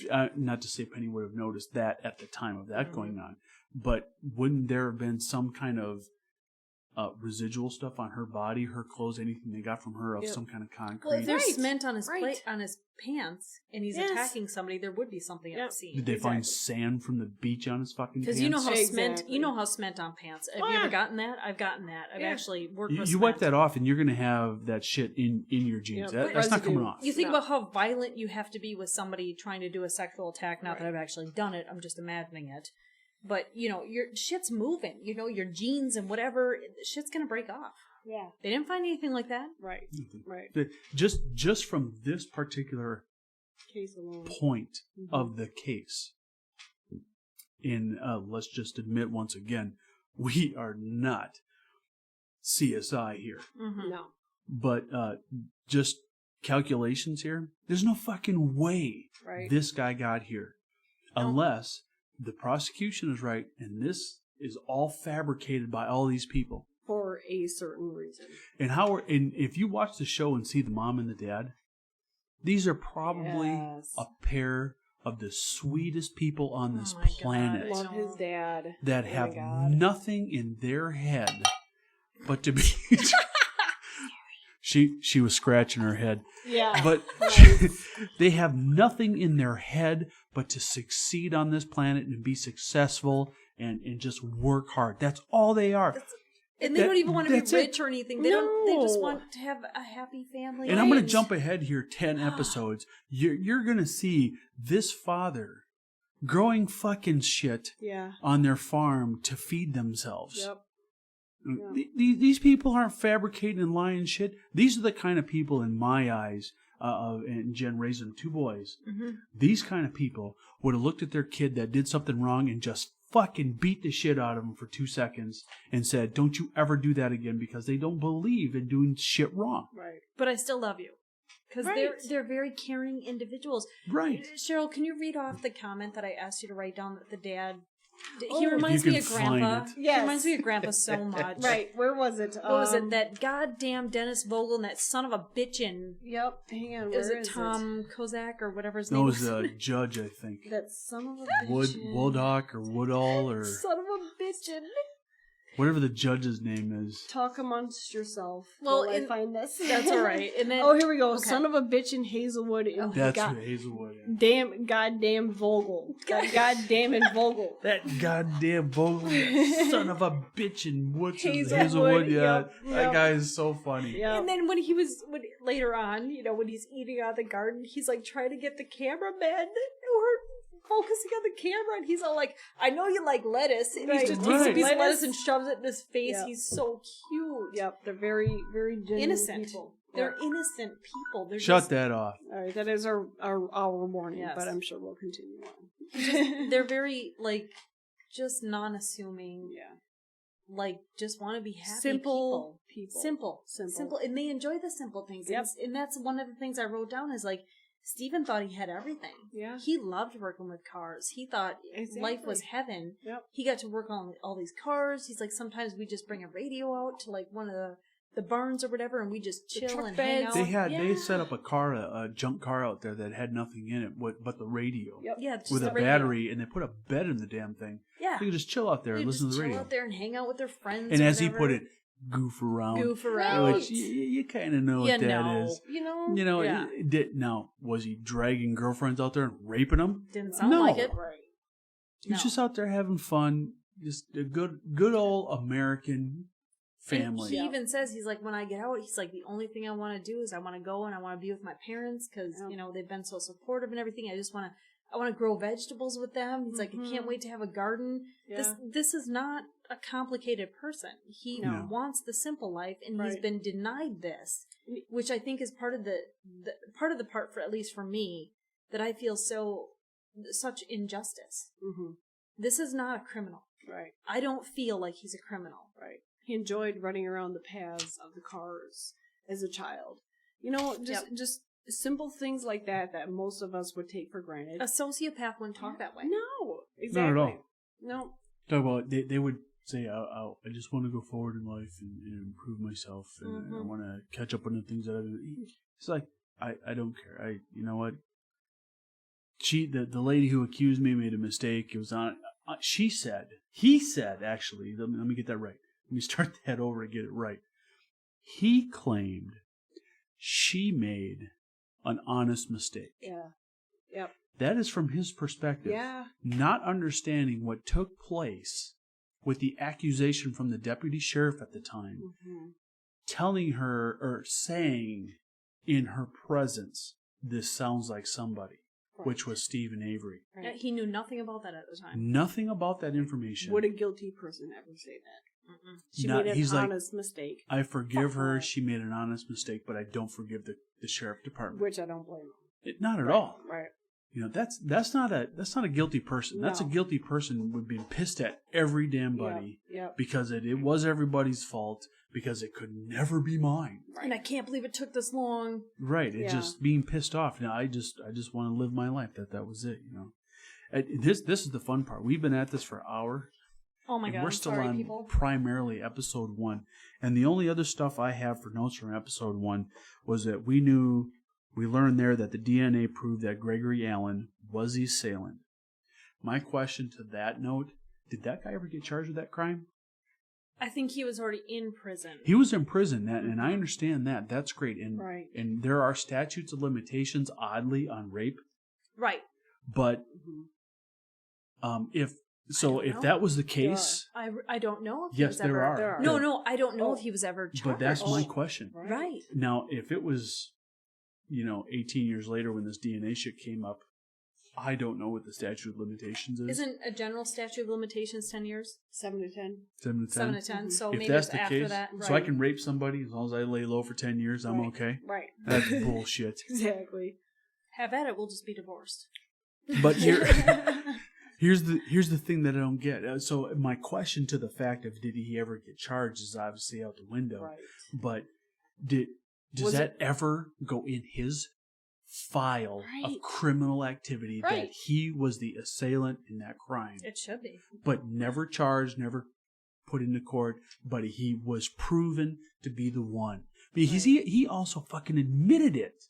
Yeah. He was the one that admitted it. He was in jail. The Brown County Sheriff. In 1994, 95, when he was in jail, and admitted that he did this that somebody else was in jail for. Not to Andy. Andrew Coldwell. No, he admitted the Brown to County the Sheriff's Brown Department. County Sheriff's Department. And we learned that later. Andy Colburn. Yep. Coldwell. We learned that later that they called and they were like, whatever. Colburn said he's like, well, we already got this wrapped up, so don't worry about it. Basically, right. Mm-hmm. No, I think that's where that statement came in, where they're like, we have this guy, we're going to make it work. Yeah. Yep. Yeah, and my other notes that I had was the DA Vogel prosecuted Gregory for lewd behavior described by the cousin. We already talked about that. Right. That it was word for word, pretty much. Damn near. I mean, it is the variance of words were so minimal you could just say it was word for word. I mean, it was unbelievable that the notes that they had. Well, it's almost like her husband pulled the file and she read the shit and read it to her in its word for word. Right. It was it's unbelievable exactly the same thing. That the things that she said in her statements were exactly what was the written information that was written from some other file in that report. It was unfucking believable. And that's a court report. I mean, you can legally get that report. It's the exact same shit. Yeah. Well, they knew that Gregory Allen's past. The whole Manitowoc County, they knew Gregory Allen's past, but they still told the city police that Avery was still guilty of all of counts of attempt rape, masturbation, showing public nudity. But they were going to make this was all Gregory Allen's past, but they were going to make Steven Avery the convictionist. That's just sad. All right. Now here's the thing that digs me though, is that after they did the Attorney General did the investigative report, from the assistant DA that requested it of his own office, which is, like they said, unheard of, is they clear everybody. Right. I mean, you watch those in just that 1 and 2, in just that first episode, and you're like, what? How can that be clear? If we speculate on purpose for that, now if you think the new assistant district attorney comes in and says, you need to inspect my office, there's some shit going on. Some whistleblowing, right? Okay. Which is fine. And they come back above him, who I'm assuming at this point, these people were here before he was. Yep. But they use an outside group of people. No, it was the Attorney General's office. Which would be outside of their facility. Attorney General is still state. I thought they used the federal department. I thought it was It's federal not too. The Attorney General is the state Attorney General's office. Okay. It's of Manitowoc. But it'd be the state. It wouldn't be just that county. So it is kind of outside, I guess. Well, it's Manitowoc County. But it's still, yeah, you're right. It's still state stuff. But so you think about that, and they come down with, and again, we're just speculating here. These people must have looked at these books here and just said, you know what? If we uncover this shit, there's a fucking whirlwind coming down. Yeah. World and War there II. is no way this can come out the way that it is. And I think they were afraid of that they would be investigated if it was that close to home. Then why would you be afraid of that if you weren't guilty in some other shit somewhere else? Well, all government is corrupt, but this comes so close to the mark that they were like, nope. They said there was no wrongdoing or ethical issues at all. They were paid That's off. some shit. They were paid off. I don't even know if they're paid off, Cheryl. I think they were just protecting. I think they were just protecting themselves, going, "Oh my God, we can't." I think that's more of it. I don't know if you can pay some government agents off like that. Well, if you're looking at a $36 million fucking case against, $45,000 that you can give to somebody to just say what you need them to say in an investigative case, what would you choose? Well, here's the big thing about that, though, is that later on they found out that if it was found to be like they were going to be found guilty. Well, the insurance doesn't cover it. The insurance, if they were going to be That's found guilty about wrongdoing or some kind of discrepancies, they would have to pay out of pocket. They had to pay out of pocket, and they were so afraid of that. Right. Yeah. And so the last episode ends saying that, and all of a sudden he's in jail again. He's arrested. Right. The day, what was it? A day? A couple 4 or 5 days. 4 or 5 days before he was going to get the settlement. No, it was 4 or 5 days. Ridiculous. Before they were going after court, or no? Before they were going to get before they were going to get Lennox and before they were going to interview somebody else. This was like we've been it. talking about episode 1 and varying into 2 so much here for an hour. People. No, they were it's going okay. to do bouncing back and this forth. is good shit. Yeah, they watch both before you listen to this. Before they deposed, yeah, tell them at the end. Yeah, Right. This is a good time. It was before they deposed Dennis Vogel and Tom Karger. I don't know how to say his name. Kojanek. Yeah, they were going the after sheriff. some other big people that they haven't got to hitters. yet. The heavy hitters. When that went down. Okay. Right. When the second one went down. 5 days later, Steve Avery was arrested, or was on the hook, at least, for the murder of Teresa. Right. And the biggest content is where they said, do we have a body? No. But do we have Steven Avery in custody? Yes. No, they said no, not They yet. not yet. Mhm. Like, we're going to get him. Fucking Well, ridiculous. they don't even have a body. And Right. is he in custody? And this was like prior to anything. And why even. him? Why not any other Avery in that whole family? And why it is something to be said. specifically? Right. Why was it Stephen Avery? Well, they're saying Could've that been they found any. it on his property, but his sister lived less than 20 yards away from him. Right, I mean, they with all her lived in two such sons, close proximity. He was his mom and dad. Right. Obviously, why is it specifically pointed at, do we have Stephen Avery in custody? Mhm. The fuck does that matter? With the entire Avery family being so close, related on one road? Why are they just focusing on one person? Exactly. That's my biggest thing. Not to back up a couple things, but I think you brought this out actually, discovered by the new assistant district attorney, speculation, that the DA knew Gregory was the assailant in the original one. And I think that's where the first one ended, the first episode, is that speculation was coming to light. Yeah. And that's why that investigation kicked off. And we're kind of pressing on to episode 2 here. Yeah. Something that I had written down is that communication came across in 94, 95 from that another agency suspecting the custody thing, or who they had in custody was wrong. Who they had in custody was admitting to that crime in 85. Yeah. And that's where that dismissal came in. And that call was actually made to Tom Kajorek, or whatever his name is, who was the sheriff at the time. Right. They called him directly. Right. And he dismissed it. And he just whatever. That's kind of a done, settled thing, whatever. Yeah. The second call that Well, Cheryl was talking about Kavorik. came... Kavorik, I think it was. But the I don't point know. to that I have is that came to light. That was happening, if I understood what they were saying at the time. That call was happening at the exact time his attorneys had the fingernail evidence trying to get this overturned. And they were in court over that while that fucking same judge was saying, I need to speculate on both sides, and denied the shit. And that call wasn't brought in information. Wow. Yeah. In 94, 95, whenever that took place, this shit could have been done at that point. He wouldn't have been in jail for another 8 years. No. Yeah, exactly. And they showed a clip that Tom Kajorkic or Kevorkian, I don't know what his name is. Not Kevorkian, because I actually love Jack Kevorkian. Praise Jack Kevorkian. No, whatever his name is, the sheriff dude, right? He was actually in court watching all of this. They showed him like he was in the front bleachers, never set up a thing. Yeah. No, that's ridiculous. If you have that you have that kind of information, and you're withholding it, you are obviously you have an opinion. Why? Yeah. Why would you withhold that? Right. Being even the new sheriff. Being a freaking judge on top of it. No, he was a sheriff. Oh, he was a sheriff. Okay. He should have said it, but he didn't want to say it because he wanted this guy behind bars. Well, and one thing I guess we should bring to light. We don't know. Maybe he did produce that information, and it was shut down. I mean, we don't know that. Okay. But just by the things that we did see on the judge's aspect, he didn't seem very willing to want to accept anything more. No. So the reason why I say that sheriff could have possibly presented that data is that they would have just dismissed it above him. You know, that's a possibility, I guess, is what I'm trying to say. Not to say that it was this guy. never part of the lawsuit, though. It was never introduced as evidence. Right, is what they said. but why? Because if he presented that information to higher up people, and they're just like, no, we're not saying that. We don't know nothing about this, or no, don't bring that information in, or whatever.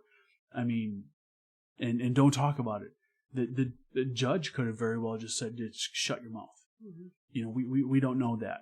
If it was like that, though, there would have been a report, and there's no report in Manitowoc, which is what they questioned them on. That is a good point. There's no report about it because the only reason they knew about it is because Brown County reported it. Right. True. The Brown County had it on report. That they but called. Manitowoc County did not have it on report of receiving the call. Just Brown County had the report of calling it in. Correct. That is a very good point to bring up. But yeah, the other, and again, we're in episode 2 here. Another question I had in my notes was this, and I brought this to your attention last night after we saw this. Is this motive to set up Steven Avery to avoid a $36 million lawsuit? I'm pretty sure it is. I mean, if you think about that, if you think about any police investigation, his insurance is going to pay it, and they knew that it wasn't going to. Exactly. You think of any police investigation, the first thing they look for is motive. Why aren't these people being investigated for motive on avoiding paying out money? They're riding on the backs that the general public trusts the police force. Are they? I mean, that could be an obvious, you know. But why isn't it higher up people who are supposed to be watching the lower people in our government aren't going? Why are you avoiding this? Because it's still a fucking boys' club. That's the problem. It is sad if there's any accuracy to that. There is accuracy to that. I'm not denying that there is. What I'm saying is it's just that sad if there is accuracy to that. I mean, we can speculate accuracy. We don't know for fact. We would love to have a bunch of people that were honest and said, "Yep, I want to be in justice because I believe in justice." But that's not how it goes. I am running for president, by the way. But you don't give a shit about what anybody above you thinks. I'll be on top. You're actually one of the people that should run for office. There you go. Right.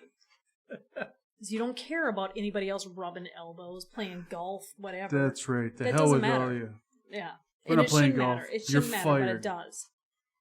Cheryl took a pee break. Sorry. You are sorry, goddammit. I was just pointing out that one of the things that we had, I think you were gone at the time, but I pointed out that in any police investigation, one of the things that they always look for is motive. Well, was it motive that the sheriff department, to avoid paying out a $36 million case that they were going to lose, right, was to friend the same person? Absolutely. Absolutely. And we got to pay it out of the pocket? That's right, because the insurance company wasn't going to pay it. Exactly. Putting yourself in their shoes, what would you do? You know, you've covered. I mean, your it seems fucking logical. ass. It seems logical to us. Mm-hmm. You know, but my question that comes in again, maybe from a little military background, is why isn't the higher up people looking at that going, why aren't we investigating you for motive on committing a larger crime? No motive was ever investigated because of that. On the county. Exactly. And why? that's a problem because Why? federal government is supposed to be overlooking state government when it comes to things like that, from my understanding. And maybe I'm all off. No. Maybe the federal government doesn't give a shit what you do with your state. But when it comes to when it comes to civilians, when money's involved, oh, you're goddamn right that there's a motive being investigated. Absolutely. You know, why is the county? Sure. Why is the police department? Why is the law department not being investigated because of money? I don't disagree with that at all. If all of a sudden Jen turns up dead and I had a life insurance policy, they'd be looking at me dead center until they proven without reasonable doubt I didn't offer for the money. You're guilty until proven innocent. Which is, wrong, but that's how it works. But apparently not in this case. Right. Yeah. Episode 2, I didn't end up with a lot of notes. The last notes that I had was fuck that Hallbach thing. Victim number 2. I don't even remember what the hell I wrote that for. Awesome. Original. That's a really good piece of radio. Yeah, that's some shit right there. Let me tell you. That was compelling. Well, when we were looking at the video that they took of the first video of his trailer, we had noticed the video camera footage that they showed passed by where the key was found, but in that video you couldn't see the floor. No. But somehow the person holding that video camera passed by that spot on the floor without getting it in video view. Didn't see a key laying on the floor. Took them 8 days. 8 days later, they found a fucking key there. Key when they couldn't find it on the first search. Really, right. It was that apparent in the picture. But the question, the thing that I came to question in that video is, did they place the key? Now, assuming they planted the key there. Did they plant it there because all the video they had never showed that spot? Because if the video showed that spot, you wouldn't have seen it there. Right. Well, on top of the fact that bitch that was laughing at the letter, saying that Steven Avery, what is it? I know I have it written down here somewhere. Where he was getting invited to some support group thing for people who were wrongfully committed. Right. And she's like, ha, ha, ha, guess he'll never make it to that. Right. And you're just basically automatically charging him with she kind of condemned the guy before knowing Dad at the time. Before her body was even found. Right. That was the first day. I don't know if it was the first day, but I don't know if it was the first day. I guess I wasn't following the story to the timeline of that. I believe how about the part where she was like, we should take all the boots, boot impressions in case we have any burglaries or unsolved cases. Yeah, it was like, what else can we pin on this guy? I mean, it's so unprofessional. That county was just after him from the start. I will agree with that. Honestly, this county is probably the most unprofessional county when it comes to law investigation. It's like, what the fuck are you doing? Yeah. If you would have taken that, if you took everything from this case, went to a big city that investigates crime, right? Go to New York. They just said we're fucked here. Let's just leave it alone. Go to New York. Go to Chicago. Try to get even this case. Come here. That bullshit conduct. Yes. In Minneapolis, you'd be fucked. That's the thing. I was on the grand jury here. Yeah. Grand jury, we saw all sorts of evidence, including video evidence. I gotta tell you, the videographer that was taking the shots of the bullet shells and everything. Yep. No comments. Because you don't talk You don't because that's what you're just surveying the area with the camera. This bitch that's laughing and sitting there going, oh my God, he's not going to make that. Reading a letter that's not her own. Is that not a federal? Completely. That's none of your fucking business. Well, isn't that a federal violation? Oh, and then laughing on top of it. He's not going to make that. Right. You fucking bitch. She should be held accountable for being unprofessional. Exactly. And that's a great point to make. That's the entire first and second episode to me, is that this department should be held accountable because they're unprofessionalism. Yes. They don't know what the hell they're doing in a setting of being professional. And they think they're to conduct themselves that way. They think they're higher than God. They can do anything, and that's the problem. Mm-hmm. I do like the fact that we're going to point out, I want to say this, that Jen served on a grand jury for jury duty. So you've definitely witnessed some things Well, anybody above that and doesn't- beyond the right. normal. You know, the people, somebody that has even just did jury duty. And jury duty is different. Grand jury duty is 3 months, and you review cases for the DA. You're actually there for the state, reviewing cases, and the decision is if you think it should go to trial or not. Like, do you think that the state has enough evidence is what they're asking the public.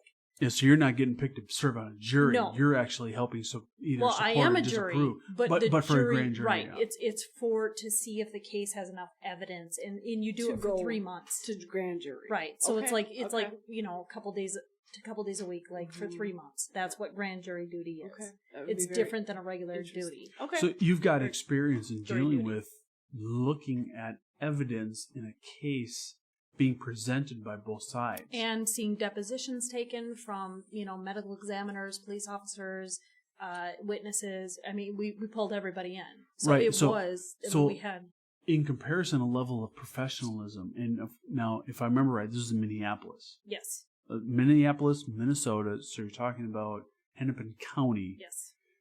In comparison to Manitowoc County. Yep. From what we've witnessed as being in a jury situation from a grand jury situation, how the fuck does this shit even get there? I don't understand that. Right. It's just, it They doesn't had make any nothing. sense. They had nothing. If I was on a grand jury with his case, getting the evidence that they described and the so-called evidence that Ken Kratz keeps talking about but hasn't said anything about, I This is would not a have jury to, trial. No, I would have This to is say no. You do you better not let have this enough. fucking go. You don't Right. have You're enough to gonna lose. prosecute this person. You Right. don't. There's nothing. I would have voted not guilty. Too many biased opinions in that county. Too many biased opinions in that state. Too many biased opinions within that range. They should have completely. I think this, even his trial now, should be completely out of state, even out of county, even out of the country. Involving nobody that knows Exactly. anything. Well, I mean, now it's kind of too late with the Netflix shit. Right. So maybe bring it to Europe, you know, Yeah, or something. bring the fuck Australia. out Alaska. Well, no, Because it's you know it's what? the U.S. judicial system, guys. Exactly. So it It's has to be fucked up. done here. Well, come on now. You know, then bring it to California. You know, and bring everything to California. Even Chicago. But not as past case because that's already been fucking But I'm done. that kinda doesn't thinking even why- exist as But last case. that still exists in that county. That's where It's there. in that that's people's another mind. point. That's another point of failure Mhm. because that case is non-existent. But it's still in people's memories. And it can't be. That's why it has to be. That's why it's completely different failing. state. That's another reason Yeah. that should not why. That's just another reason why it's failing. But a lot of juries have that hurdle. Absolutely. I mean, when they say stricken from the record, yeah, you know what? I heard this shit already. How am I not going to think about it? But a lot of people will start a lot of lawyers will start there and say, yes, they had this prior conviction, but it ended up like this, blah, blah, blah. This does not have anything to do with that. This Excuse is a me. separate issue. Bourbon wine here, people. Nice. Hope you didn't hear that. Nice. Yeah. Well, the last two notes I have from episode 1 and 2 Because are apparently we're just going through his. the failed. They failed to permit him counsel when he was arrested the second time. Yes, that's Yeah. right. Also They the hid first him. time. Hid him. Even the first time. Remember his attorney said she couldn't get a hold of him. And, And the they second wouldn't tell time, him. They wouldn't tell her where he same was. shit. Yeah.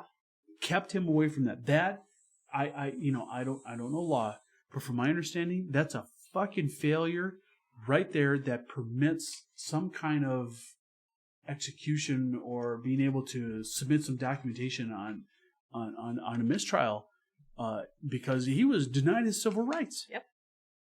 And In on his top of the fact- interrogation. yeah. The filming of the interrogation, the last note I have was filming of his interrogation was so pressured. That person interrogating him was just telling him that he did it. Right. And right. it, Just confessing tell me to you it. did it.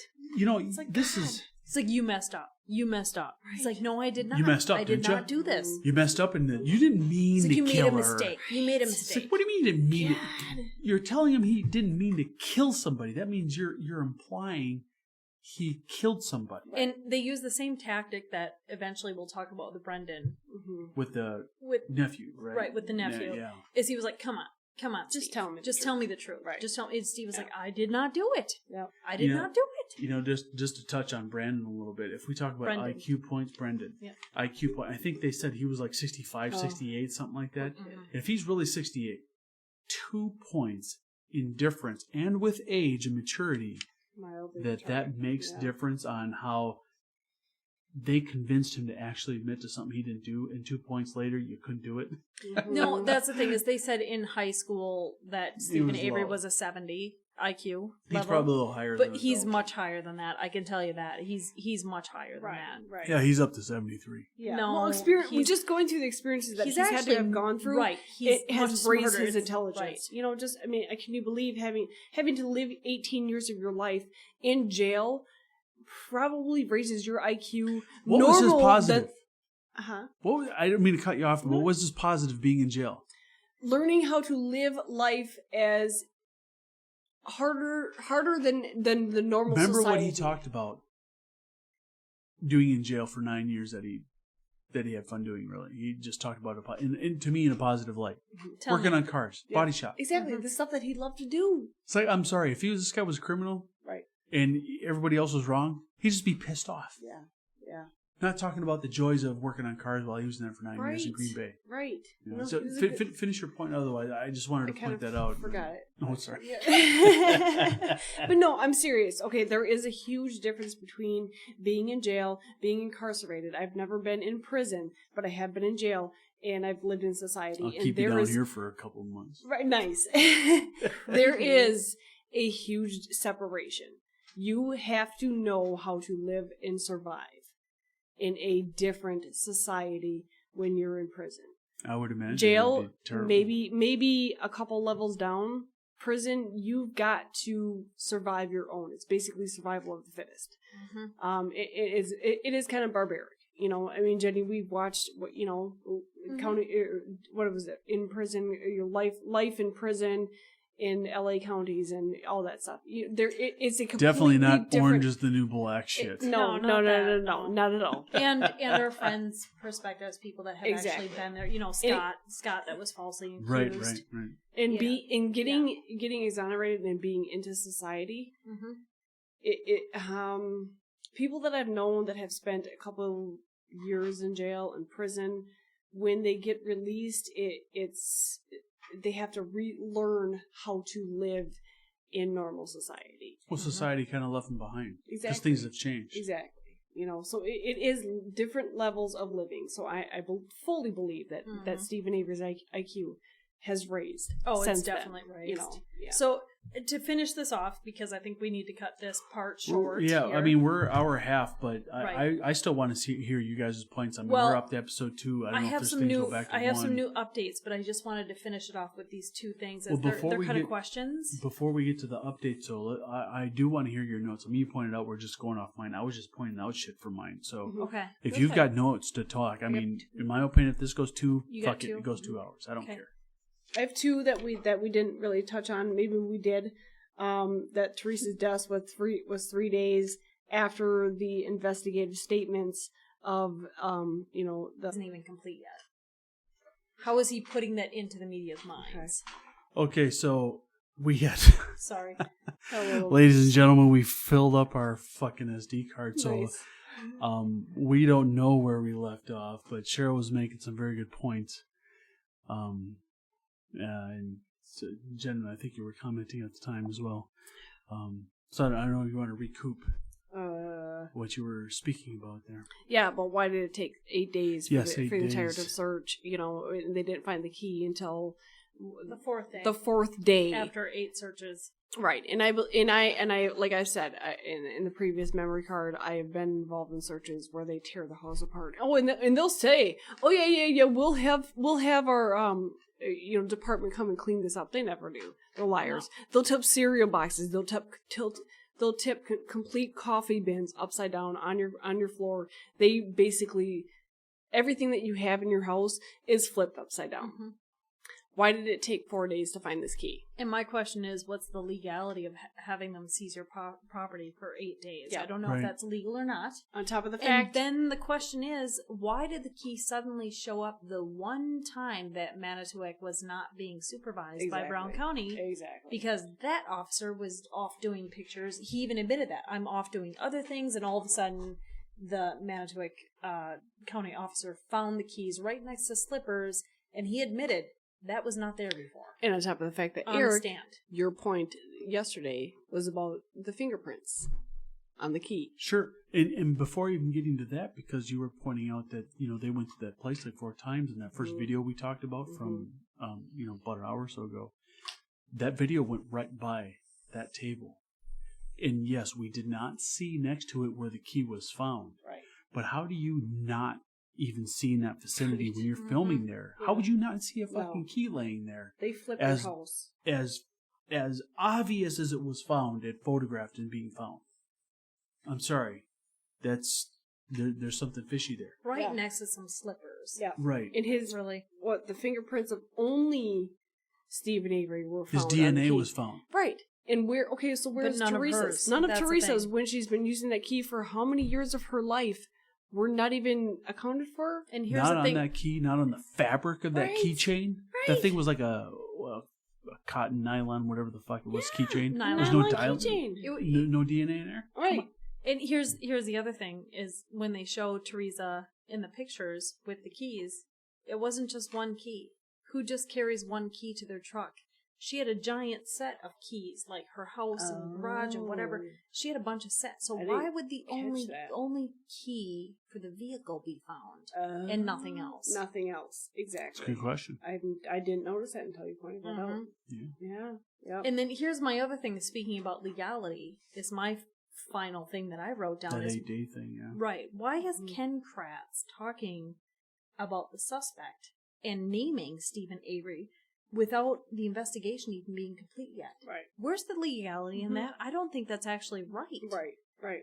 I mean, he specifically names him and then addresses the planting of evidence and saying that's ridiculous when nobody had even really said anything about it yet. Wow. I don't understand that. Right.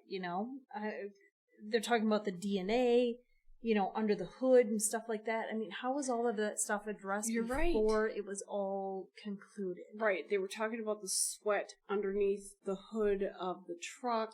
No fingerprints. No fingerprints. Right. But something about they were carrying around the sweat. Like the DNA. are we to carry around his sweat? It's like, that's what Ken, the smarmy little bastard. Right. It's like, wait, we haven't even gotten. We're not even to that far. point. Why are you defending that so already? So suddenly. I mean, it just felt like setup. And then her brother and the ex-boyfriend, honestly, do they not seem fucking shady? It's going on. Creepy as hell. Yeah. Her brother was talking about grieving her before they even knew that she was dead. Yeah.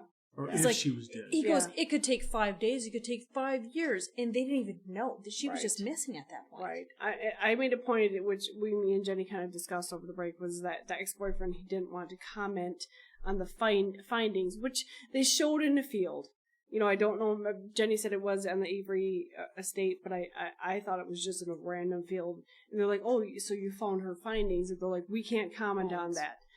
Then some days later, a few of the bones were found in his fire pit.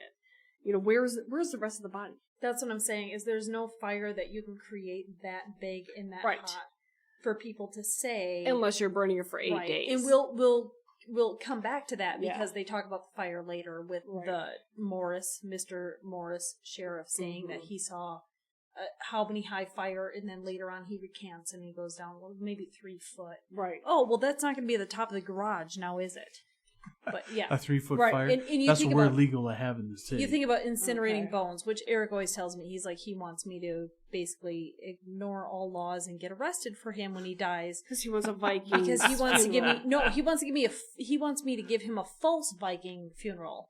A true Viking funeral means I will put him in the boat that he commanded and fucking bury him in the ground Let's with just the get it boat. straight. I don't care about the Viking shit. He I don't just want to wants waste to any be- damn money. No, he just wants me to fucking put him on a Get pyre. arrested. He just wants his wife to get arrested. Yeah, That's put him all. on a pyre That's and what send him off on a boat. There is no fire hot enough that can burn human bones that quickly. I mean, okay, let's that's why it's let's get illegal. into this. Let's get into the fire thing.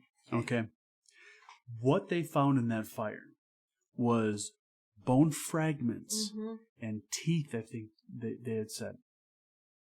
Okay, so let's just question: how in the hell do you get just that out of a bonfire? One Let me tell you, bonfire. I have had little fires, what's not even close to a bonfire, in our fire pit in the front that get hot enough to creak the walls from heating while it's 0 degrees outside. Yep. That is not even a bonfire. A bonfire of a bunch of stuff burning might get hot in the middle, but there is no way you are getting hot enough to incinerate. to incinerate a full a body. human carcass. You would find skeletal parts. Absolutely. Right. And they found, like, entire what? You might A find tooth, a foot, and a rib. A little, partial like, of a I rib. mean, partial bone pieces. 2-inch portions of bone. That does is not happen. happening. No. If you have not done this yet, I encourage you, go to YouTube after you listen to our fun show and look up cremation. Yes. It takes, and I can't remember the numbers, about an hour or so under 2,500 degree torches to burn a human skeleton And you down still get bone to fragrance. nothing but a red hot skeleton that they actually mash down into dust. And you still have bone fragments. That's right. Because So- even that can't. So there's no bonfire on Earth that can incinerate a body There like is no that. fucking way they got rid of that body that way. No. And why on earth, if this person was a serial killer, as you found later on with that discovery of being accused of that from that attorney guy, if this guy was really that kind of a murderer on a salvage yard, what's wrong with the crusher? What's wrong with the what? The crusher. He, Okay. he The car crusher? owned a crusher. Right. The body, the freaking, the auto Why crusher. wouldn't- if he Why was- would he not use that? If he was so smart Yeah. to clean up all the blood everywhere, and we'll talk about that later. Right. That's in We're a later getting episode. way ahead of Yeah. ourselves, Way ahead. but Why would you leave a car on your property?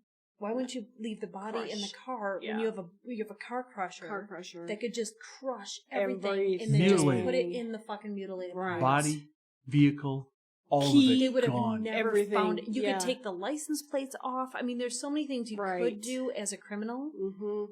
Why would you leave it on your property? What? Just covered in As ingenious as they sticks made and wood. this cover-up look, They the were problem stupid is as that fuck. the giant holes in it would if Steven was guilty and Steven was smart enough to do certain parts of this, then he would have been smart enough to do the rest of it. Right. Absolutely. That's the issue. And why was her the only vehicle that was covered up with wood And nothing else stones, was, and nobody right. else was? It's like a beacon. Right. Hello, look at one. me here. Exactly. One thing I wanted to say, I don't know, towards the end is that one thing that Sheriff Pagel said to me that kind of stood out to me was, and I think I pointed this out to you guys. He said it to yesterday. you? Well, he said it. Yeah, Directly to me. I was there. I was there. No, but said it, and it kind of We're stood out to cordial, me. we're friends. Right towards the end of We're episode besties. 2, we're no, we're not even. Facebook buddies. Right. Is that he said, Sheriff Pagel saying that we needed Manitowoc County to provide the evidence that we needed, and they did just that during a press conference. That right there, I don't know, was huge to me. Like we needed you to provide a circumstantial evidence, and that's what they did. Which is actually probably a true statement, which is why you could say it so confidently. Right. Which is almost admitting what the fuck they just did. I don't know. And then I think the episode ended at that I think point. so. Yeah. It was kind of like, So, what the fuck? We've already gone into, like, we've gone too far talking about into other episodes, which but we're we going to talk alerted- about again. But we alerted about spoiler alerts. Right, we did. That's not the issue. So I'm going to go into new updates now. And I just found this out today. You and Eric probably don't know about this. Did you have any other notes, though, No. from the other episodes? I mean, No? I have tons of notes. Well, I but know you think wrote a we covered book while we were most of watching it. them, but... Yeah. Yes. That's just how I do Jenny's with writing notes. her own book. No. I'm just very detailed, very anal. Yeah, she's very good at taking notes. So new stuff you researched today and found information Yes. on. Okay. Yeah, Updated stuff. I'm interested. Even so beyond what it's we've still a really hot topic. I mean, Okay. we're talking over 230,000 signatures when it comes to the petition. Pass this along to all of your friends because seriously, it is a topic that needs to be researched. It does, because if you ever find yourself in this position, would you not want this kind of backing? Exactly. So basically, the new updates is renowned lawyer Kathleen Zellner. Okay. Right, this woman is actually based in Chicago, Okay. and she is known for exonerating innocent people. Right. She's already had 17 wrongful cases reversed. Damn. And she said Steven is nothing different than any of the cases she's ever worked. Yeah. She also, I will say, quote, said that we will not stop until he's free. Love it. And she's working I pro bono. Did I mention love that? it. I No. mean, pro bono. Fucking awesome. For fuck's sake. And here's the Fucking thing. Awesome. Stephen reached out to the Innocence Project earlier before, because they helped him the first time around. And they denied it the second They time. were like, no, we're not touching this with a 10-foot pole. Right. Now, I do have to say that Kathleen Zellner, is actually working with Tricia Burchanel, Okay. who is the director of the Innocence Project. So apparently they've changed their tune. Oh. And the importance about that to me is that public pressure, especially with social media, especially Absolutely. with vlogs and blogs and all the people that are talking about the Facebook, Twitter, blah, blah, blah, all the opportunity that people have to voice their opinions, this is extremely important to me because I think there's enough pressure. If enough people say, Fuck yeah. I'm not putting up with this. Right. People have to start action. Exactly. Yeah. Oh my god, I love that. That makes me happy. I ain't doing shit.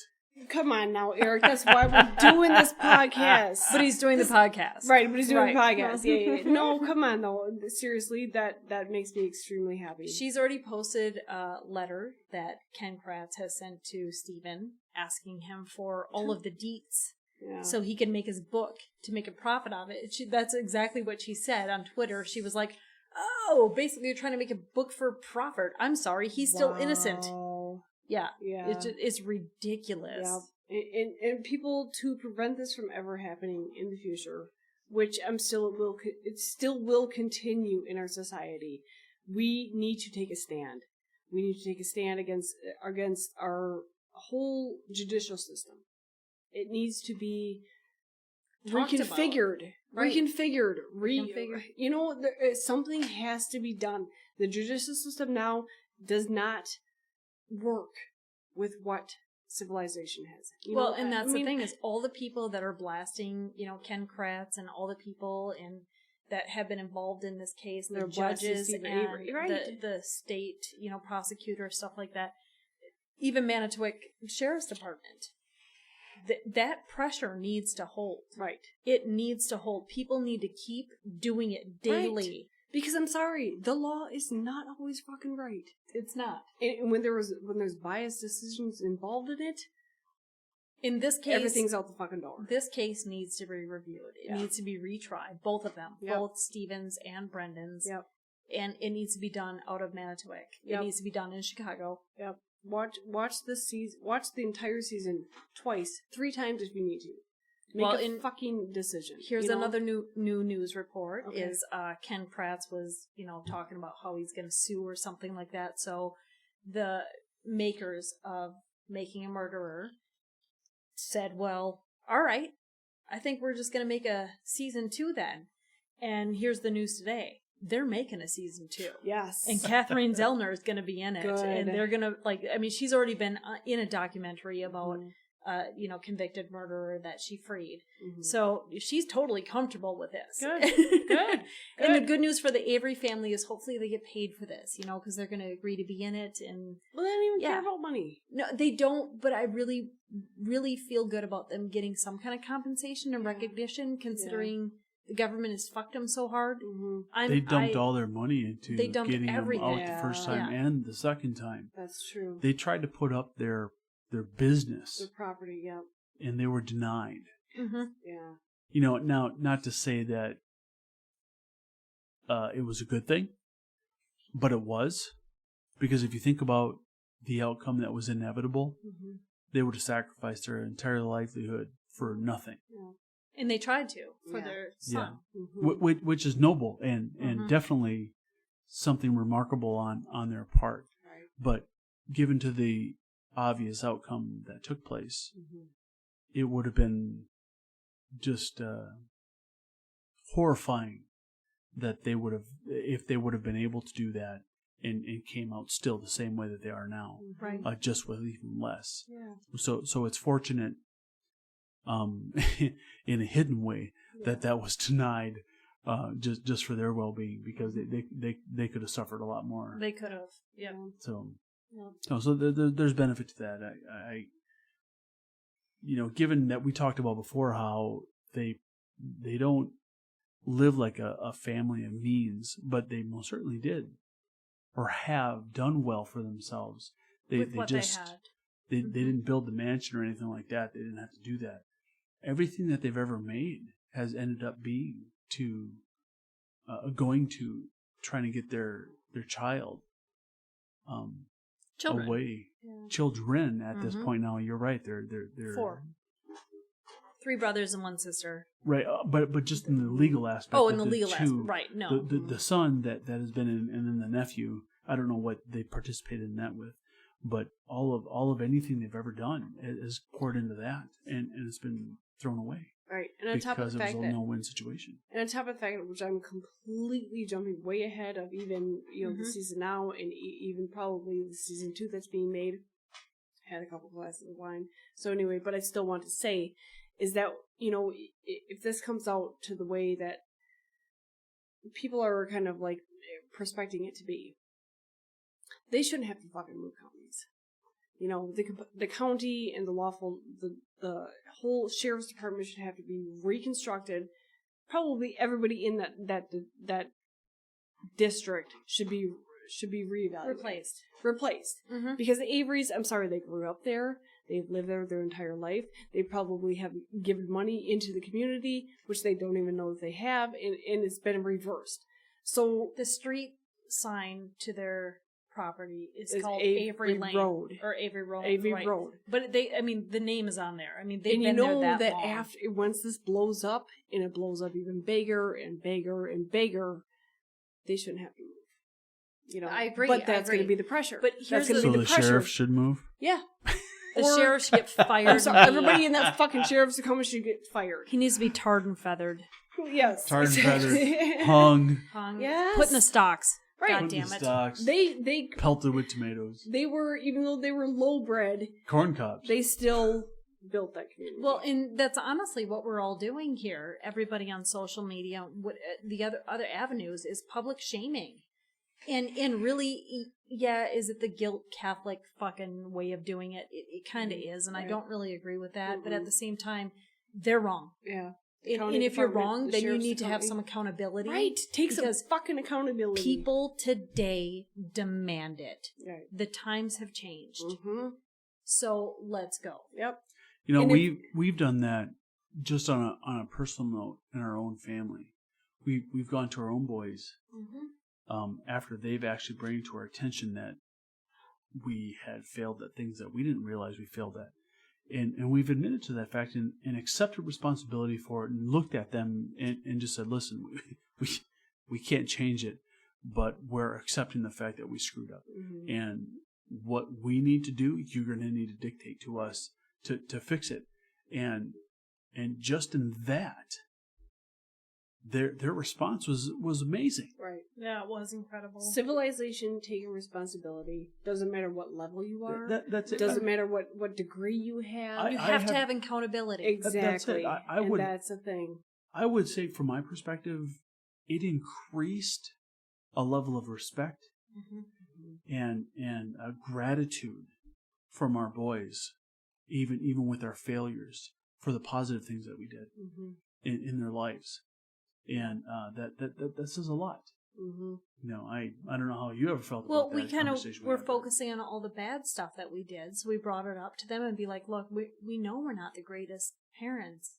You know, we fucked up a lot, and we feel really bad about that. And if there's anything specific in your mind that you want to talk about, let's talk about."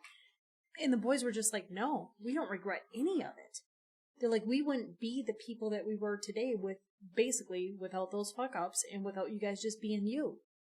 And so they're like, "If there's anything you need to talk about, let me know." Yeah. It was amazing. It really was. Yeah. You know, and they were both so appreciative. And Yeah, I was surprised because I'm thinking, okay, we're going to talk about some shit now, you know? Yeah, some shit's coming up. And they were just like, they're like, "I can't think of one thing." You're like, "No, I'm like, cool." "Oh, I had like a whole list." Right. You know? Yeah, I was like, well, I was expecting to hear some shit that I couldn't even answer for. But that's the difference between honest people and government is we're supposed to trust the government. The government is supposed to represent us. Right. So I think the government should represent also our own accountability. They should be able to have the humility to say, "Yep, we were wrong," because that will make me trust them more. Exactly. Step down if you cannot represent. Hey, we screwed this up, people. We need to do better. The problem is that there's a lot of people that go into it that are narcissistic or sociopathic and just want the power. Right. You know, antisocial. Politicians? Exactly. Right. They want the power, they like the power, and they wield it. Eric for president, who is a non-politician. Nice. And non-sociopath. Well, and of course they don't want to have to give up their lifestyles. No, of course, the money keeps them in it, and the money is the most ridiculous thing. Not that we're talking about it, but that fucker we got for president now came into that office with damn near, you know, decent living, no big deal, looking at a $28 million house after 8 years in the presidency. How the fuck do you afford that in 8 years? Right. Well, that's what Apparently I'm saying. my tax dollars are going to something good. Right. Let's just ditch that. What other future shit did the new update stuff did you have? That was pretty the end of the new future update. I mean, the old prosecutors, the guy that they're calling the sex symbol. That's that guy that texted people some shit, wasn't he? No, that was Ken Crane. That was Ken Kratz. Prosecutor. That was the prosecutor. Yeah, he was like texting some. His defense attorney, Dean. Oh, defense. Yeah. Oh, you said prosecutor, so I got confused. He's doing something tomorrow night. Okay. In Minnesota. He's actually holding a press conference, and people were invited. There was tickets or whatever. They sold out in fucking minutes. Wow. They offered extra tickets, and they sold out in minutes. So it's completely the defense attorneys. sold out. Yeah. Do we have his name? Oh. Dean. I don't remember his last name. The guy who... Okay, I get it. The awesome, sweet dude. When we post this, I want to hashtag some of these people so, you know, they get credit for stuff. No, that's going on. Dean's awesome. Yep, the guy He's who lovely. actually called his own county out, right? No. No, that's the assistant. That's the assistant DA. Prosecutor. Okay. Prosecutor, DA. Oh, okay. That's the prosecution side. Right. No, this is the defense side. Okay. Yeah. Okay. You don't have any of his name? I know you wrote his fucking name. Well, his first name is Dean. I don't have it now because we haven't gotten to that point in this episode 1, episode 1 and 2. 2. He wasn't in them. Hello. No, not yet. I know I've been researching, but I didn't happen to write it down on this context because we're not talking about him. So yeah, to be clear, we've been really discussing. I mean, we hung up a lot of time on episode 1, and we of course we hammered into 2 a few times. We didn't really keep it clear on 1 and 2. You know, we kind of mixed them together, which I think is fine. And we definitely bounced out beyond that. I don't know. Did you, Cheryl, have anything else to add? No, Did you conclude all your notes there, Jen? Yep. Cool. 1 and 2. Yeah. Well, I think 2 episodes is the max for what we did, because if we did a third one, we'd be here another hour or so. Yeah, exactly. We'd be here till midnight. And we're bordering 125 for our time frame. Yeah. And I'm going to expressed the fact that there's going to be a lag from the first hour and however 20 minutes or so that our card maxed out before we changed it. Hadn't experienced that before, so that's okay. We'll work on the technology. Yeah, and that's timing. right. Well, I got the big card here now, and it's working fine. So I think if there's anybody interested, do we even have followers? I'm not sure if we have followers. We had 15 listeners last time. 15 listeners, but no followers, right? Because they don't want to hear idiots like us talking. Probably not. Just wondering. But in keeping with our original format that we kind of produced our last episode, we have some humorous stuff we can talk about too. Okay. I have one story to give, and this is the last thing I promise to all of the listeners that have hung in with us this long. If you hung with us this long.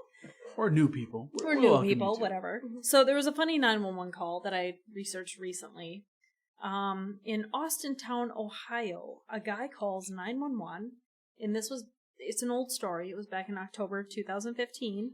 Because he was too high. Oh boy. Yeah. The dispatcher asked him, what do you mean? He's like, I can't feel anything. So they dispatched police, and when the police arrived to see him, they found him curled up in a fetal position in his bedroom, groaning loudly and surrounded by, quote, a plethora. Awesome. Cheryl. Surrounded by a plethora of Doritos Goldfish crackers and Chips Ahoy packages. Oh my goodness. Yeah.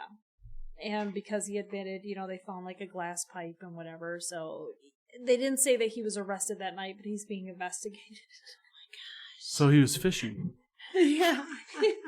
With the goldfish crackers? Possibly. Okay, so wait, that doesn't make any sense, though. If he was smoking meth, which is out of a glass pipe, you don't get hungry. He was pot. I'm thinking, because he said he was too high. Okay. Yeah, I'm too high. I'm too high. He wasn't eating. He was fishing. Fishing. Come on, Cheryl. Keep up with the story. Fishing for the goldfish as he's. Okay. I don't know what it was. I don't know. He was using Doritos as bait. Right. On dental floss, I don't get fishies. Yeah. Oh, fuck. Bite at the Doritos. Yeah. Manitowoc.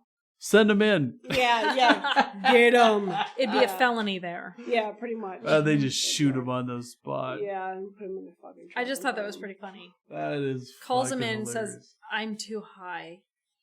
Yeah, basically admitting guilt. Yeah. And they get there, they're like, okay, there's drug paraphernalia, so now we're investigating. Well, if you're gonna do that, make sure your drugs are gone, because you can't be arrested for being high, but you can be arrested for having the substance on you. Isn't being high the ultimate in possession? I mean, you have it. It is, but you can't be arrested for it. It's fucked up. You can't be arrested for consumption. Know what's in you. Right, but you could be at a fucking techno, there used to be underground dances. Well, you can't really be, arrested for consumption. No. Unless it's alcohol. Right. Exactly. Because they have a test for that. Right. But you could be arrested for possession, So it's got to be on you to be arrested. But you can't be arrested if it's in you. That's so unless it's alcohol. Because technically, it's on you. You have it. Right. It's but they didn't see you take it. Molecular bond, right. Yeah, it's fucking ridiculous. I just like the word plethora. Plethora. Of Doritos and goldfish crackers and Chips Ahoy cookies.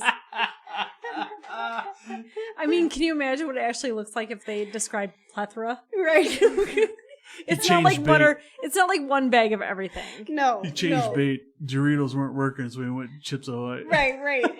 Can you imagine that? Yeah, stepping on one, then the other, and those Oreos over here. Yeah. Sounds like you fishing, Jen. Nice. Poles over here, throwing in bits of that Chuck Wagon sandwich you bought. I know. I buy a sandwich and then I keep half of it so I can feed fish, and so they can trail the boat, because I like watching the sunnies and the.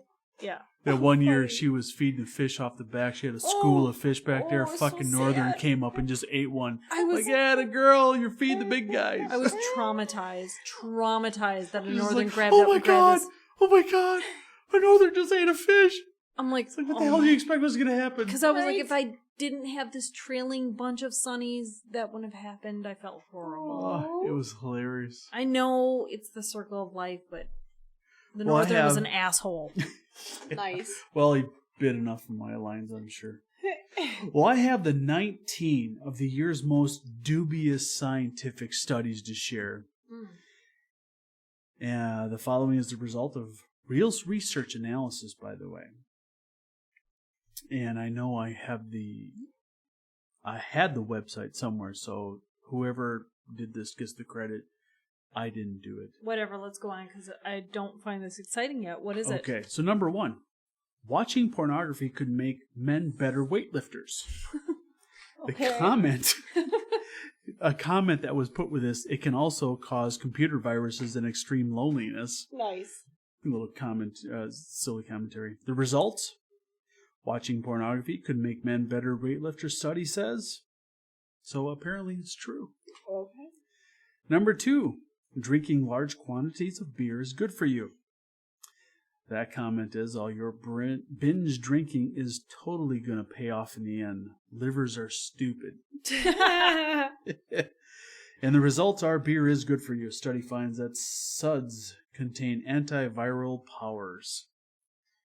I don't know if I'd start drinking a case a day or anything. Right.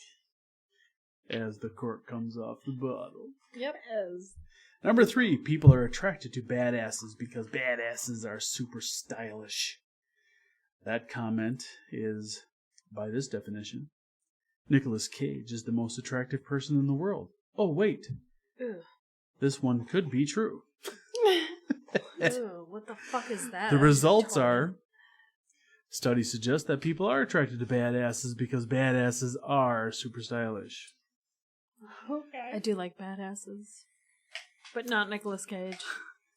Hey, it was pretty cool in Face Off. Yeah, in Face Off, but John Travolta was a lot hotter because he was more of a badass. Mm-hmm. Well, Exactly. They kind of swapped roles, didn't they? Right. Number 4, female Still porn like the stars. sweat off that guy. Right. Like the sweat off. Well, not now. Back in the day. Back in the day. balls. Sweaty balls. Sweaty balls.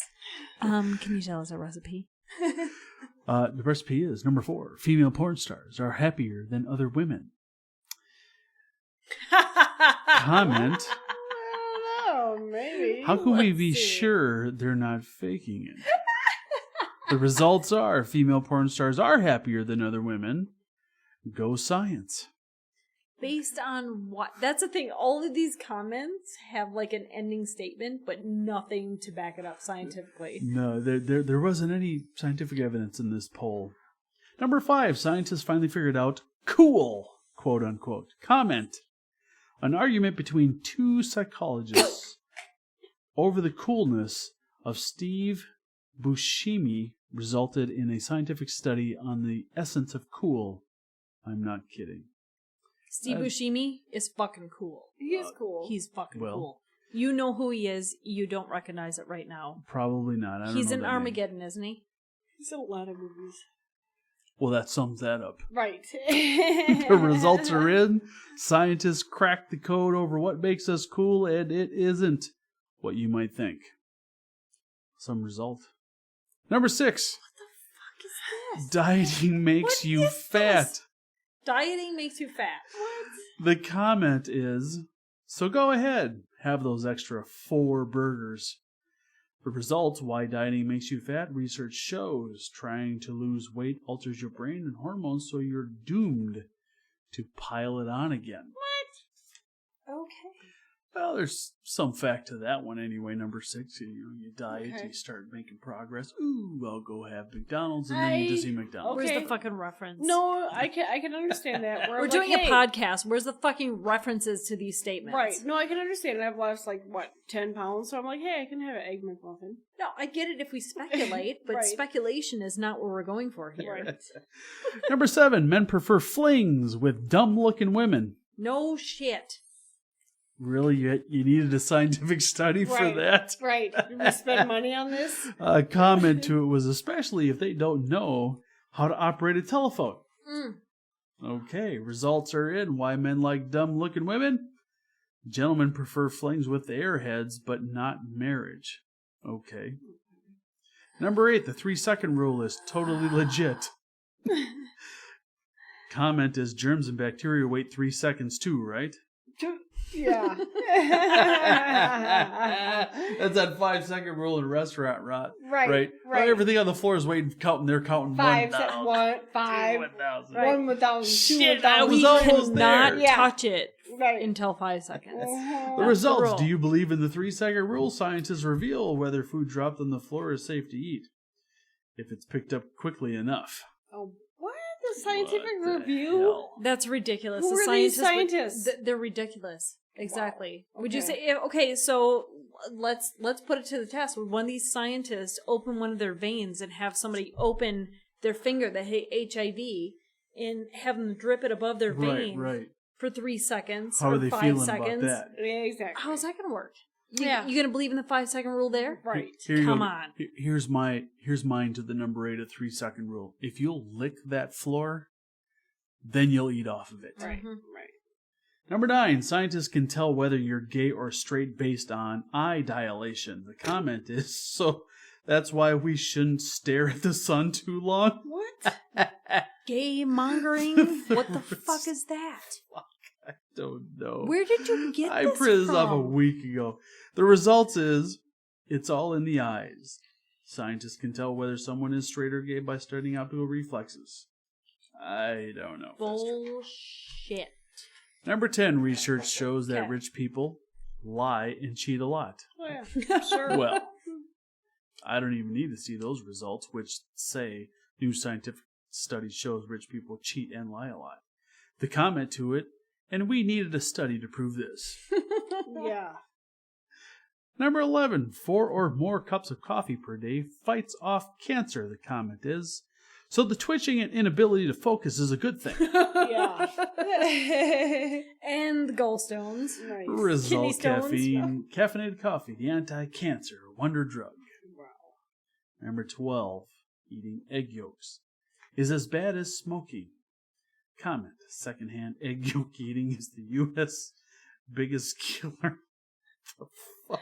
He can't even read this because he loves egg yolks. Yeah. This is bullshit. Wait, is it egg yolks or egg whites? Egg yolks. Well, fuck them motherfuckers. Eating egg yolks is as bad as smoking. Is I've the gotten the result. theme Oh, now. shit. I've gotten the theme. It's all Okay. jokes. It's Okay. all Oh, this bullshit. is I've just- got it now. I can't Okay. believe that any of this is accurate. It's not 13. accurate. Great. It's supposed to be funny. That one was funny. Lucky number 13. Castration is the key for long life in men. Really? Well, and Whoa. horses. Comment. Sounds like fun. Wow. Sounds like The results are scientists find the secret of longer life for men. The bad news? Castration is the key. Do dogs live longer? Cats? yeah. Think so? Yeah, if they're castrated, they do. Okay. That's scientifically proven. The problem is they don't cut people's balls off. They just give them vasectomies. Right. So it's not a So castration. let's just do it. Number 14. I've never heard of a castration except for the Lorena Bobbitt situation. Right, this one right, is right. not quite a castration, more of a bitch. Dick section? Yeah, dick section. There we go. Number 14, investment banking can be bad for your health. Comment, immortality doesn't stem from huge Christmas bonuses, impossibly long hours, and 4 steak dinners per week. The results are written in investment banking can be dangerous for your health, study shows. Number 15, cat ladies, quote unquote, are more likely to commit suicide. I'm in trouble. The comment, bullshit! If BuzzFeed has proved one thing, it's that cute cats bring happiness into all our lives. Is this a BuzzFeed thing? Did you I'm get this guessing from? it must be. I love BuzzFeed. Results, cat ladies more likely to commit suicide, scientists claim. Good deal. Number 16, 'Cause power about me? walking. Power walking reduces the risk of having a heart attack in half. Comment. What about regular walking, jogging, running, moderate exercise in general? Can I just interject there? Sure.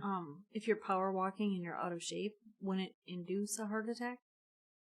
Only on the first one. Nice. The results are daily power walking can have heart attack risks. If you don't have a heart attack the first time you do it. Yeah, then you're good to go. Yeah. Number 17. Giving blowjobs make women happier And more intelligent. Well, the results, we don't even need to see that. None. But the comment is, I've actually read this somewhere. The results, giving blowjobs make women happier. Semen promotes mental well-being, says study. Well, you're basing it on the fact that they swallow. That's a good point. So What if you're they not don't swallowing, swallow? Okay. well, at least somebody's enjoying Yeah. it. Number 18.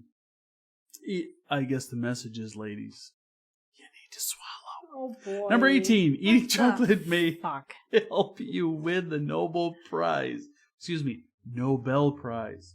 Eating chocolate? Eating chocolate. So scarf down that candy bar. Comment. Wow. All my best ideas come after Halloween and Easter. Results, secret to winning a Nobel Prize, eat more chocolate. Okay, well, just keep trying that one, I guess. Last but not least, number 19. Women don't like beards. Mm-hmm. Yeah. Comment. Yeah. Okay. Ryan is confused with that one too. Who's Ryan? Must be an actor. He's one of the BuzzFeed Okay. people, whatever. Okay. Results. Can't Women stand really beards. don't like beards, No. and they also make No. men seem older and more aggressive, Yeah. say psychologists. Doesn't Courtesy. even have to do about that. It's just scratchy. Don't and poke me in the fucking- fucking. No. My face is so sensitive. Don't poke me in it with it. Don't poke me in the face and don't poke me in the No. pussy. with your Right. goddamn Don't beard. poke me in the puss area. It's Just not shave okay. it. Everything's shaved. Whisker burn is no Right. fun anywhere, 5 apparently. o'clock shadow, good looking, but not good feeling. Let's be So- clear, ladies. Whisker burn is not good anywhere, Anywhere. Exactly. At any even time. from you ladies. Right. You like the 5 o'clock shadow? Okay, well then keep it up top. You Like, know? before Eric kisses me, he needs to shave so he can kiss me. And then, again, later on that night, if he goes down on me, he needs to shave again. Right. Do not stab that fucking evil shit into my face or Right. pussy. Right. Just Unless saying. it's less than 11 hours. I'm good with that. This has been a courtesy of BuzzFeed. BuzzFeed. There you go. WB website. Whoop, Love whoop. BuzzFeed. Love them. Yeah, BuzzFeed, you're funny people. They're sometimes. hilarious. BuzzFeed gets the credit. I should probably put that in the description Yes. so you guys don't try to sue me for the 17 cents I have. And the I'm Try actually- Guys, we love you. Oh, the Try Guys. Love you guys. Love you, Try Guys. Love all of you. Eugene, I kind of have a, I don't Going know, it's like for- a hot spot. Like, Yeah. if I wasn't married, Eugene, hello. Hello. Yeah. You guys have seen the freaky snowman thing that we've seen on YouTube? Mhm. The big gigantic snowman that freaks the shit out of people? Yeah. Well, they actually do funny shit now too, and put some of this stuff on like Facebook. So if you haven't liked them on Facebook, you should, because they have some funny shit that they post. It's hilarious. That's awesome. Well, I think this one ended up, depending upon where card number 1 stopped, I think we're at Holy about 2 shit. hours here because Yeah. we're 43 Probably. minutes on second card. Mhm. Yeah. And in the next Oh, yeah. podcast, people, I'm going to use the big card rather than the small card, so that we don't run into the skip over fact. Because Cheryl was actually making some very good points when the card crapped out or filled up, and so I hope we didn't miss too much of it. But it was good stuff. Comment. We want to hear your comments after you've actually done the research And Yes. watched it. and watched Yeah. it. I'm really not interested in people's comments if they haven't Right. watched it. Yeah, Because it's like, yeah, don't even bother because you know what? You haven't know what seen the it. fuck you're talking about. right. You think it's just the prosecution side, then watch it. Right. And this is only episode 1 and 2 that we've discussed. Yes. And I will say it again, as I often have, even on our description of our podcast, is don't be a dick on your comment. I'll welcome all comments if you have a respectful and constructive way to put it. But if you're a dick, I'm deleting your ass. Yeah. Hell yeah. You guys should just say If you're not going to say it to my face where I can punch you in it, then Right. shut the fuck up, right. because you don't matter anyway. And if you're really that secure in your opinion and you think that we're that shitty, then fucking put a podcast up. That's right. Then fucking talk about it. Right. Like put yourself out there. Yeah, don't be a telephone tough guy. No. As I've admitted, I didn't want to watch this show, Yep. Mhm. and I'm pretty hardcore. My opinion is straightforward. You're a criminal. Shoot you in the head. Fuck, I don't need you. Yeah. Neither does the world. But this is definitely showing that there's a problem that needs to be addressed. And it's not just that they went with the prosecution side. I think they did represent both sides, but they showed basically the justice system failing. Yes. And that's the number one thing. You mean the defense side, right? They were trying to prove that. Well, that's what I'm saying. Sorry, defense. I said prosecution, but I meant defense. That's the common thread is that, they went with the defense part of it or whatever. It's basically a piece for that. It's not for that. It's for this family, when this guy's been basically fucked around by the criminal justice system. It's really more about the justice system. And I think that's what Eric was expanding on, is that the judicial system really needs to be reevaluated. Even whether it being as a whole or down to minor details of it, when it's this obvious to people that aren't lawyers, there's a fucking problem. Yep. And we're just everyday people. Yep. So that's an issue. Yep. But these people are supposed to represent us. The law system, even down to like the police, they're supposed to represent the public. So the public needs to have an opinion and needs to talk about it, but you also need to be informed. Right. And you need to be informed on both sides. People that just watch this, I would encourage everybody to look up the stuff online and do the research and see the other side of it too. They haven't been able to produce anything so far, but they keep talking about this evidence. Do the research. Do both sides. Because these people are supposed to work for us. And the only way we can make this more justified, as you're saying, is more accountable, is to be as informed as possible as we can and put pressure on the people that need to be pressured to say, you're not doing a good enough job. We want you to step up because that's what the public wants. Right. And as an exit statement, I would say, imagine if this was you. That's a good point. Yeah. It's fantastic stuff. All right. If that's where we're ending today, again, this has been Making Murder Season 1, if they do any other seasons, Episode 1 and 2. And we will find some time to do 3 and 4 and comment on that. And we appreciate your time.